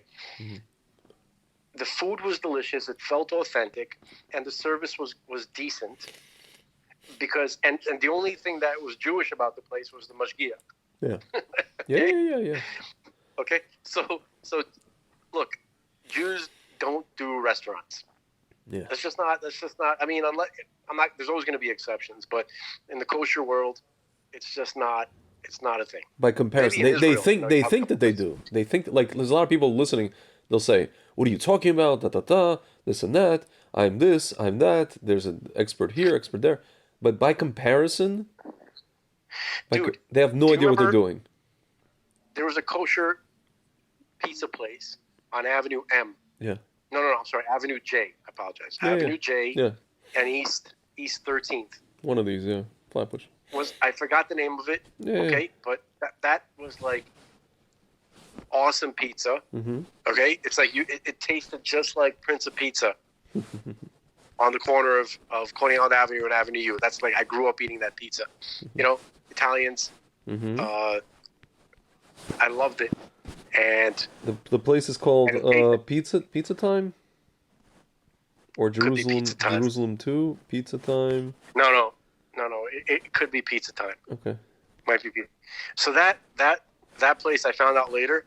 It was like a frummy spot, right? Yeah. But it was two partners. One of them was an Italian guy, okay, and his partner was a religious Jewish guy. So obviously, the Italian guy was responsible for the superior taste of the pizza. Okay, so that's what I'm saying. It's just Yep.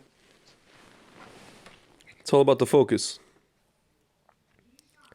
Hold on a second. Hold on a second, man. Sorry. Just keep getting. Oh. Yeah. Sorry about that. Yeah, man, I'm here. Yeah. Sorry about that. No problem. So I wanted to see if we could talk about Hanukkah for a moment. For like 20 minutes. I'm just looking for what? For like 20 minutes. If that's cool. Yeah. Yeah. No. I'm good. I think that's more than enough. Yeah. So see if I can find that place. I'm not gonna find the place. I'm not gonna find it. Okay. So not gonna here's what I want to say. So Tovia Singer, right? This kind of started when we were talking about what some of the comments he was making. So he was saying that he was talking about why the book of Maccabees never made it into Tanakh, right? And that's how we kind of went off. That's what set us off on this direction. But he also said he was talking about the origins of Hanukkah as a holiday. So Hanukkah, most people would say, is our last holiday, right? The most recent, historically. Okay? Would you agree? Greg? Yeah. Hanukkah's, what is it again? I'm sorry. It's, like, historically speaking, our most recent holiday. By chronology, national holiday. Chronologically, yes, but I guess metaphysically, well, that's what I'm saying. Yeah, chronologically. Yeah. Okay.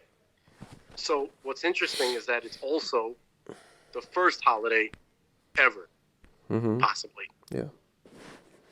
Because it occurs on the 25th of Kislev. So that's around the time when the days are getting shorter and shorter and shorter, right? And then Hanukkah, or the day after, is when the days again start becoming longer.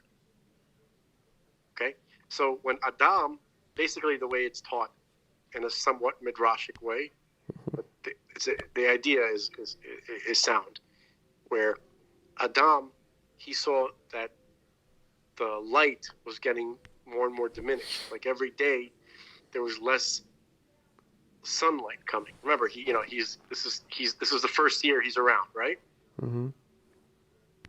So it's getting darker and darker. So he starts to panic. He's full of anxiety. It looks like the sun is dying, like the light is dying, and everything that is connected to that idea, right? He's scared that he's not gonna have light. He's not gonna have not just physical light, but everything associated with the light. Okay, so no light, that means death, essentially. Okay, so he sees that the light is diminishing, and then on the darkest night of the year, he lit a candle. Okay, because it was an act of faith. Because he believed that God wouldn't take the sun, he wouldn't take the light away. That it was just a test, and then God wanted him to show his faith, to have faith in him. Okay, so he lit a candle. So this was Adam's first holiday, basically. Okay, something very visceral. Something that he personally experienced. And it was a test. It was one of his greatest tests. And so that's Hanukkah. That was Hanukkah time. Okay? So it's not an accident that Hanukkah occurred when it occurred. All it was a reaffirmation that idea, which had been taken by the pagans since the time of Enosh, basically. That would be Adam's great grandson. Okay, because the people at that time, they're like, well, God is so high. He's so much, he transcends us to such an extent. And also, the sun and the moon and the stars and everything associated with them, they're such, we should show some appreciation to them, right? And so they started showing appreciation to the messengers. Okay, they weren't worshiping them as God. They were just showing appreciation to the messengers because of their association with God, who was very high.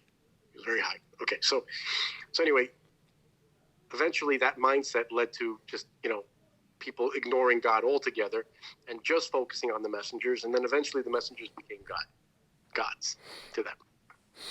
And so, but the holiday was still celebrated. Adam's day of light, during the darkest day of the year, and then right after that day, the days start becoming longer again, right? There's like a certain point when you have the day that is the longest, where that's the longest period of darkness that you're going to have in that year. And then the following day, the darkness starts diminishing, more light. Okay. Mm-hmm. So that's Hanukkah time. Okay. And so Adam lit a candle during that time to celebrate the fact that the sun he had faith, and that the sun in the darkest hour, right? He had faith that the sun wouldn't go away forever. And in fact, on that day, the darkness starts to diminish. Okay? He probably even thought that it was because of the faith. And it might have been the case that the reason why we have this solar cycle, the way that it appears to us, the way that it does, is because Adam, his faith brought the sun back, essentially. That's possible. That's just a speculation that I'm having at this point. Mm-hmm. Okay, so the point is that Hanukkah that we celebrate is a reaffirmation of that. It is reclaiming it back from the pagans who were using that holiday. They paganized it. Hi, guys. And I think in Roman times it was called Invictus Sol, like the victory of the sun. That's the day when the sun beats back the darkness and starts, reclaiming, that kind of. Anyway, so, so that is. It's called Sol Invictus. It's the first holiday. Unconquered sun. Right. Considered to be the official sun god of Roman Empire. Yeah. So it was paganized. Yeah. The Greeks had their version of it. Okay. So it's not.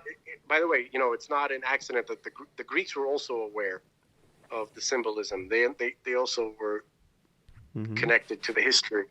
And they kind of understood how the Jews viewed it, and so they wanted to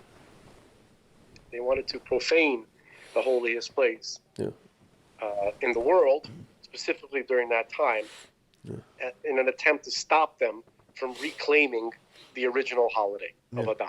Yeah.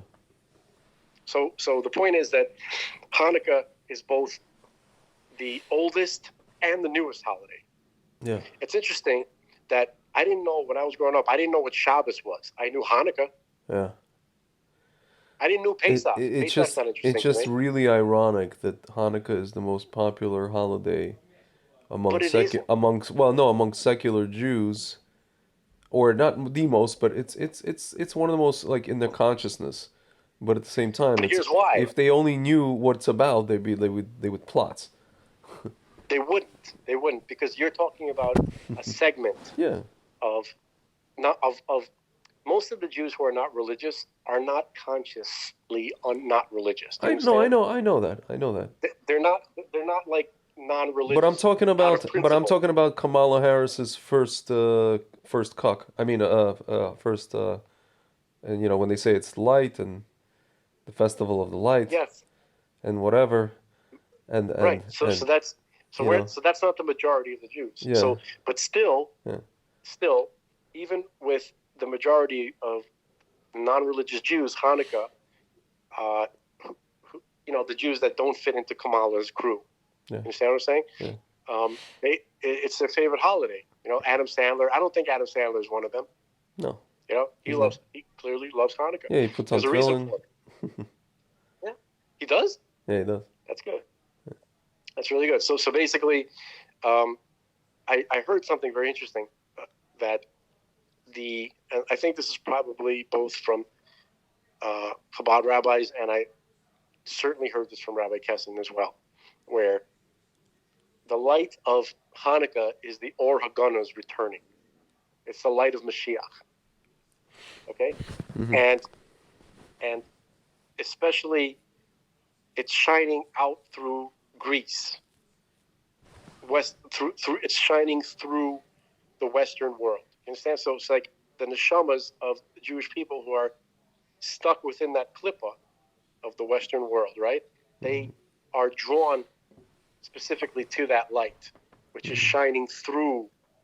It's shining in the klippah. Remember we were talking before about there's a type of light that doesn't reach the lowest levels. Mm-hmm. Hanukkah is the light that penetrates through the lowest klippah. Yeah. Okay, it's the light of Mashiach. Okay, mm-hmm. And it's the light of the Or Haganahs punching through the klippah, through the Sitra Achra. So it's the first and it's the last holiday, and it's the strongest light, which of course comes from the darkest, the biggest, the most powerful light comes after the darkness. Mm-hmm. That's the pattern in the Torah, by the way, right? First, when God said, "Let there be light," at first there was darkness, right? Yeah. Darkness came first. This whole pattern. Obviously, there's a pattern. Okay, so what's more is that this whole idea of Hanukkah, the time of year that it comes out on, right, is not the historical event Hanukkah occurred in that time of year because Hanukkah is an eternal truth. Every holiday that we have in the Jewish calendar happens every year, even before the actual historical holiday. Like Pesach, for instance, right? Mm-hmm. Pesach is an eternal reality. Each holiday represents some kind of spiritual energy, which exists on that calendar day. Okay? Yeah. There's Pesach every year. So perhaps the reason why the historical Pesach occurred at that year is because that type of Pesach energy was most powerful in that particular year. It was most auspicious to occur in that particular year. If it was going to happen, it could only happen during that time span because of that, because the energy comes first. Mm-hmm. Think about it like this. Yeah. You're on a bus. Each holiday is like a bus stop. Mm-hmm. Okay? Yep. It's always there. It was there whether you get off the bus or not. Yeah. So on that particular Pesach, 3,333 years ago, they got off the bus. They got off the bus on the Pesachville stop. Yeah. Okay, but Pesachville was there whether or not they got off the bus. Mm-hmm. Okay, so that just the holiday that we celebrate was just the year that they got off the bus on that particular stop. Yep. It's kind of like there's a rabbi in my yeshiva. He said you can never break Shabbos. Shabbos will always be there. Yeah. You can't break it. Right. You can choose not to participate, but Shabbos is there. Ain't no breaking it. Yeah, man. Hashem brought Shabbos into the world. It's here. You want to participate? Participate. You don't want to participate? You ain't getting it. That reminds me of high school shop teacher, Sheepshead Bay High School. I was in Sheepshead for ninth grade, and there's a guy. I think his name was Mr. Kirshner. Mm-hmm. So this is ceramics, right? He was like ceramics guy, and we had these like work tables with like thick butcher block, like wood, right? And and he was saying, he goes, if you slip and fall, and hit your head will yield, not the table. Shabbos is like the table that will not yield. Exactly. And, Brick, do not hit back. break yourself, fool. Break yourself. No, remember Chung Lee? Brick, don't Bricks, no, hit back. hit back. Yeah. Very impressive. You are next. You are next. You break my record? No, he's like, you No. are next. Like that. Yeah, you are next. And he's like, you break my record, I break you. I break you like I break your friend. That's another one of these movies. Yeah, where Jackson's. What was that? No, it's just that's another one of these movies where it's like masterpiece. Now I show you a trick or two. Remember Jackson? He was making fun of that when they were walking in to the Kumite. Yeah. And it was like the Chinese guy. Yeah. He's like checking them out. He was like probably a Chinese mafia dude. Yeah. He's like, who are these guys? So like, oh, they're here for the Kumite. He's like, okay, USA, right? Okay, And then USA. Jackson's like, okay, USA. Yeah, he's like making fun of it. You realize that's Ogre from Revenge of the Nerds. Yeah, of course. Nerds. Nerds. Remember what he lost the arm wrestling contest to that big girl? That girl, yeah. No, he didn't lose it. He won, but he just barely won. Yeah. And then then he put his head down and changed. He was exhausted. Oh, he couldn't handle the fact that he almost lost. Yeah. He was exhausted. He was exhausted, and also he was embarrassed. Yeah. It was very funny. I like the part where it's like the girl discovers that she, did stuff on the moonwalk with the guy. Yeah. She's like, oh, it's like. She's like, is every nerd as good as you? He's like, yeah. Well, we get a lot of practice. He's like, we get a lot of practice. I don't know with who, but.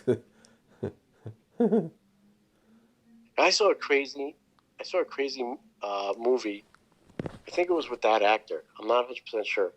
Like later on in like the late 90s. Yeah. And it was some really kind of like low budget. Yeah. Like cheesy, like cable movie, like some kind of like crappy Cinemax thing. Mm-hmm. And he was sitting, and there was like some scene where he's sitting there, and there's like a little kid involved, and he's sitting at a table, some business meeting, and you had like a whole bunch of like stereotypical like, actually not a whole bunch, you had a couple, and then they had this one who looked like a Haredi rabbi, right? Heck? And he was like, he was like all goofy. He's like, they were doing like a really gross caricature of like a Hasidic Jew. Yeah. And then the little kid was like looking at him. Hold. Like, Can you give me 1 second? Just one. Sorry. Oh, sorry. What you were saying? You ruined my flow. I'm I don't sorry. even remember what I was talking about. No, so he was in that movie, and then he was chop that past. Chop it off. No. Yeah. Chop it. I want to find out what this movie is now. Actually, his name is Robert. Robert Carradine is the actor. The nerd, the main nerd. Yeah. So anyway, so they made this like scene where they were like brutally caricaturing some Hasidic Jew, like making him look out to be like the most disgusting freak, and then they laughed at him in the movie. That's freaking terrible. And I was like, holy shit, is that real? I literally could not believe my eyes. I was like, that's the most blatant, like, some Nazi anti-Semitic, like, shit I've seen on TV ever. And no one, like, batted an eyelash, but it was like probably like 3 people saw the movie, including me. I'm trying to figure out which movie this is. It's not Escape from LA, right? No.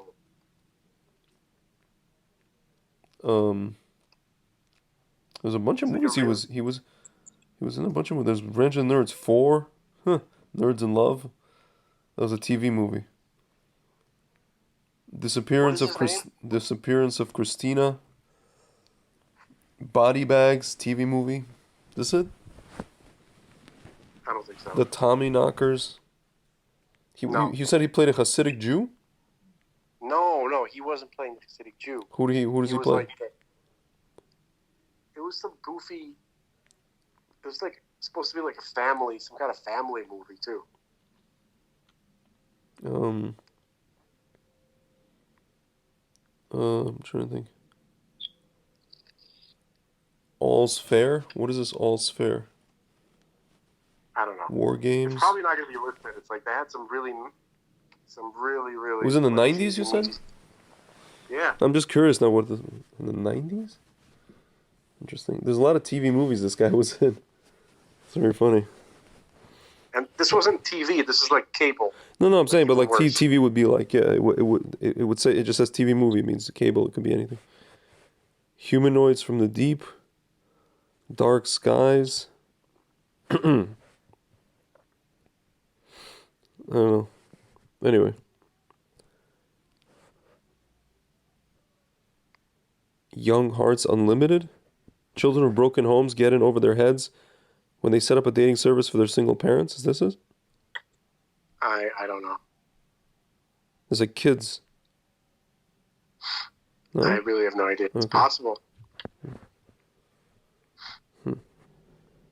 Palmer's Pickup. Struggling company about hauling a huge mysterious box across the country at the end of the century. No. Whatever. Now I'm just curious about this movie, what this movie is. I should not have told you. I forgot how obsessed you shouldn't get me down this wormhole. But anyway. Now you're going to watch every parody movie. No, for sure not. There's too many movies that he's in, like horrible movies. This is not all of them, trust me. This is... He did like 1,000 like crappy like Showtime movies or something like that. Yeah. I'm looking at it now. Anyway. I'm looking at his IMDb, and there's like very few movies. There's like one movie from the 90s that they're talking about. Skinhead. Escape from Los Angeles, is that it? Escape from LA, yeah. Yeah, that's the only 90s movie that they have here. So it's obviously... A lot of these people do like 1,000 movies that are not even like counted because they're just like crap. They just need cash. Yeah, they just need to fill in the airtime, basically. Mm-hmm. All right, enough of this Narishkeit. A Part of the Family, is that what it's called?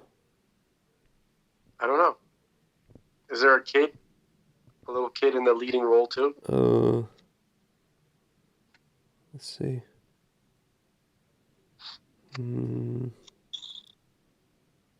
Not sure. I don't know. Anyway, doesn't matter. Hold on, I'm looking at Wikipedia. Filmography. Hang on. Rude Awakening, The Player, Bird of Prey, The Killers, Within, Escape from LA. It's not listed. Television, maybe television.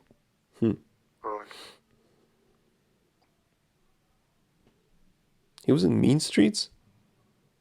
Boy with a Gun. He's like an extra. Interesting. Yeah, you know who's like an extra in one of those movies? Jeff Goldblum. That's funny. He was in the first Death Wish. Mm-hmm. He was actually the guy who killed his family, who killed Charles Bronson's, or he like terrorized or raped or something like that, his wife and daughter. It's like crazy. It's weird. It's like he looks so shady in that movie, Goldblum. You know? Yeah. Such a Jewish looking guy. He could either play like one of these like smart guys and like even like not say seductive, but one of these guys are like, you know, like a funny leading man kind of style, or he could play like a creepy weirdo. Goldblum is a sexy man.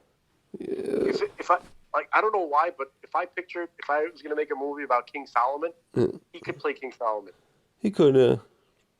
I mean, not now, but when he was younger. You know? Really? If you grew a beard, he could play Shlomo Melech. He can't play. Shlomo Melech died when he was 52. Oh, really?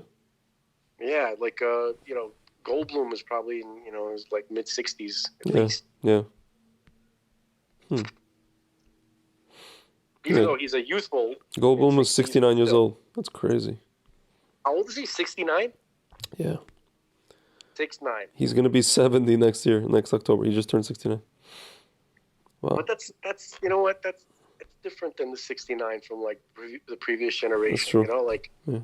like this generation's like 70 years old. He's like mid 50s. Yeah. From the previous generation. So yeah. I feel like he's we're still a kid, basically. I feel like we're kids. Yeah, right. Yeah, he could basically start a family. You know, have some kids. He's young enough. Start a new career. That's true. Goldblum is a kid.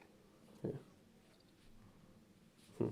No, man, he's cool. Goldblum is like. Do you ever get the feeling that we're the first generation that is gonna start the process back to living longer, like the biblical characters? Dude, the Lubavitcher Rebbe said that. As far as I'm concerned, that's it. Like, the prophet has spoken. He said that, or he said that there's no more death in general? No, he said that we are the first generation of the Geula. Mm-hmm. The last generation of Goel is the first generation of Geula. Yeah. Okay.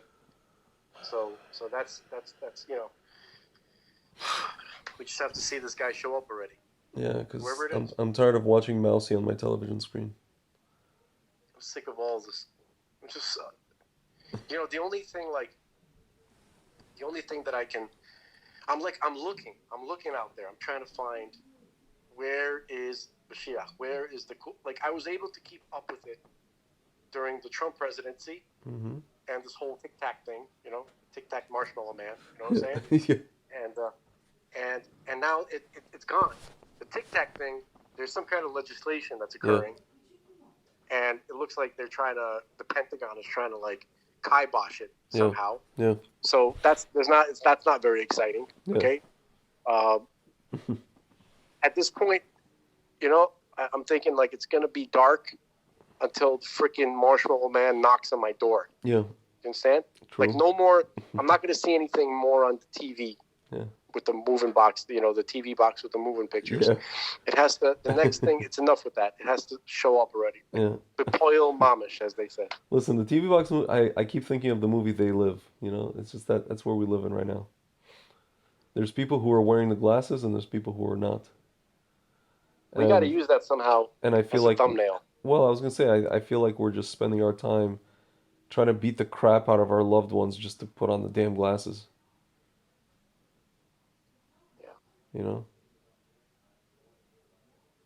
It's just it's crazy. Yeah, man. Anyway, man, let's end on a high note. All right, man. So take it away. You cap it. Well, I'll tell. In the words of Don Rickles, I'll tell you this. Greg, go suck on a clean whale. I think everybody should buy a horse and go live in the mountains. Stop bothering people. Stop bothering people. If you have the personality of a dead moth, you better look into that and see what you can do. If you have the personality of a dead moth, you're gonna end up in Kuwait tearing tickets. So wanna, and everybody's stuck in sand. You should watch Don Rickles. Mr. Warmth. He's accepting. He's presenting a Golden Globe along with some chick. Oh, and she's Kathy trying to read Griffin. the script. What's her name? Kathy Griffin. She's trying to read the script, and he's just doing his thing. And she's dying of laughter. This is before she was a total idiot. I mean, she was always an idiot, but before she became psychotic, anti-Trump. There was some documentary somewhere where they asked Chris Rock, how does Don Rickles, why do you think he gets away with saying what he wants to say, when he says all things? He goes, so Chris Rock's he's like a lady with big boobs. Yeah. He's in the comedy world. He's a beautiful lady with big boobs. He can get away with anything. Is it because he's an old Jewish man? Or you just don't even hold him to any standard? No, it's because he is hilarious. That's why. Hilarious. It's because he's so hilarious. That's the equivalent of being a beautiful, buxom blonde. But see, get away with But anything. today you could come out on stage and say things as hilarious, and included that in that like all kinds of racial stuff, and people still get offended. You know what I'm saying? You don't understand. It's not what he says. It's the way he says it. No, I He's know, funny. but even like today, if he was alive today, or if it was a younger guy saying the same things exactly the way he says it, people would get up in arms. Like he wouldn't be able, he wouldn't be able to tweet the things that he says. You gotta watch, dude. You gotta watch. There's this one. You know the Jerry Lewis telethon? Yeah. He'd have a yearly telethon, right, for the kids, and he'd get once in a while he'd get Don Rickles. So I think one of the last times that Don Rickles was on, it was already in the 90s. Okay, and so at that time Jerry Lewis, he was having some kind of hormonal problem. It was serious. Yeah, he was like gaining weight or something. He was going crazy. He was gaining weight. He was like very large at this point. He was not feeling well. Yeah. You could see him struggling and uncomfortable, and he's still doing the telethon. Dude, right? You're muffled a little bit. How about that? Yeah, that's better. So, and right away, Don Rickles comes on, and he just rips into him. Yeah. He goes, I'm here with the Jew whale over here. And then Jerry Lewis was he cracking up? Yeah, he was cracking up so hard. No, you have to see that. It's actually very touching. Uh-huh. It's actually very touching. It's one of the best routines he ever did, and it's actually who's touching who? No, I'm kidding. No, it was emotionally touching. It was very nice actually. At the end, Yeah. And he always brings God into it. Yeah. Yeah, it's a thing. 2003 MDA telethon. Yeah. Oh, okay. Oh wow, yeah. Jerry Lewis is like big. Yeah, but during that, like when he was performing, like during that conversation, he said something. It's like, oh, he's like, where's that? He's like, oh, look at the Chinese kid over there. Ooh, look at, he's like taking pictures, doing the caricature, right? Yeah. He goes, 2 years in the jungle looking for your uncle. Right? I spent 2 years in the jungle looking for your. And you see, and then the camera pans over, and you see this young black woman. Oh, sorry about that. Yeah, so you see this, everybody's laughing their ass off, and you see this one young black lady, right? Mm-hmm. Girl or something like that, and she's like, whoa, she's like doing this outraged face, and then and somebody. So I saw this on a YouTube video, right? So I love the comments, right? So somebody wrote, he goes, watch that face, bitch. It's Don Rickles. And I felt exactly. There's people like posthumously calling her out. It's very funny. Yeah, like how dare you? This is like get that face out of here. Mm-hmm. It's ridiculous. You know what I mean? It's really ridiculous. I feel like if you're offended, that could be the litmus test of whether or not I allow you to live. If you are offended by Don Rickles, you can't live in my world. If it's like what was it? Patrice O'Neal's he's like, the word inappropriate is a vaginal word. Yeah, he goes, the word inappropriate is a vagin. Can you imagine a man saying something like that? That's inappropriate. That's not a Yeah. So he was. I don't even know what that means. I don't know what that means. I don't know what offensive means. What is a consequence of you being offended? What is the end game? What is the resolution? What is the recourse? Like what, man? Listen, we know what it's all about. You know what I'm saying? It's nothing. We know it's all about. I've had right-wing people tell me they're offended at something, or that something I said is not like. What are you fucking talking about? Pardon my language. All right, good. Be offended. Why don't you move to the mountains and stop bothering people? You know what I mean? Personality of a dead moth. Yeah, you don't need to, okay, good, you're offended, so okay, we don't have to hang out, you don't have to talk to me. Yeah. Take your offense and go live your life. Mm-hmm. The problem is they're trying to bring the law into it. Yeah, that's what it's about. That's obviously the whole reason for it. Compelled speech and all that kind of crap.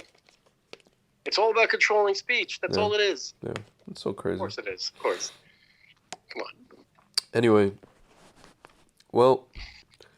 I gotta go. You're keeping me on the phone too long, and this is, taking up my time. Oh, wonderful. Thank you. That's quite. Speaking of endearing. I did the preemptive, Speaking of touching.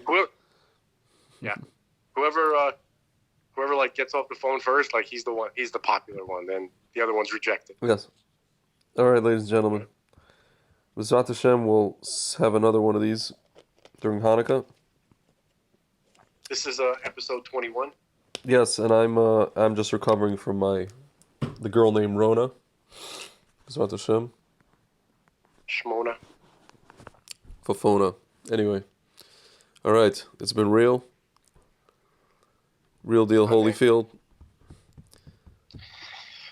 Hag Hanukkah Sameach. Hag Sameach. Hag or Sameach. I heard that one too. Mm-hmm. Or Hag Sameach. I heard something like that. They say that in Israel. Yes. They say Hanukkah Something Sameach. like that, right? Yes. All All right, right, brother. all right. Back to the donuts we go. Back to the Rugelach for me. Oh my goodness. Yes, sir. All right. I'll talk to you. Happy Chanukah. All right, later.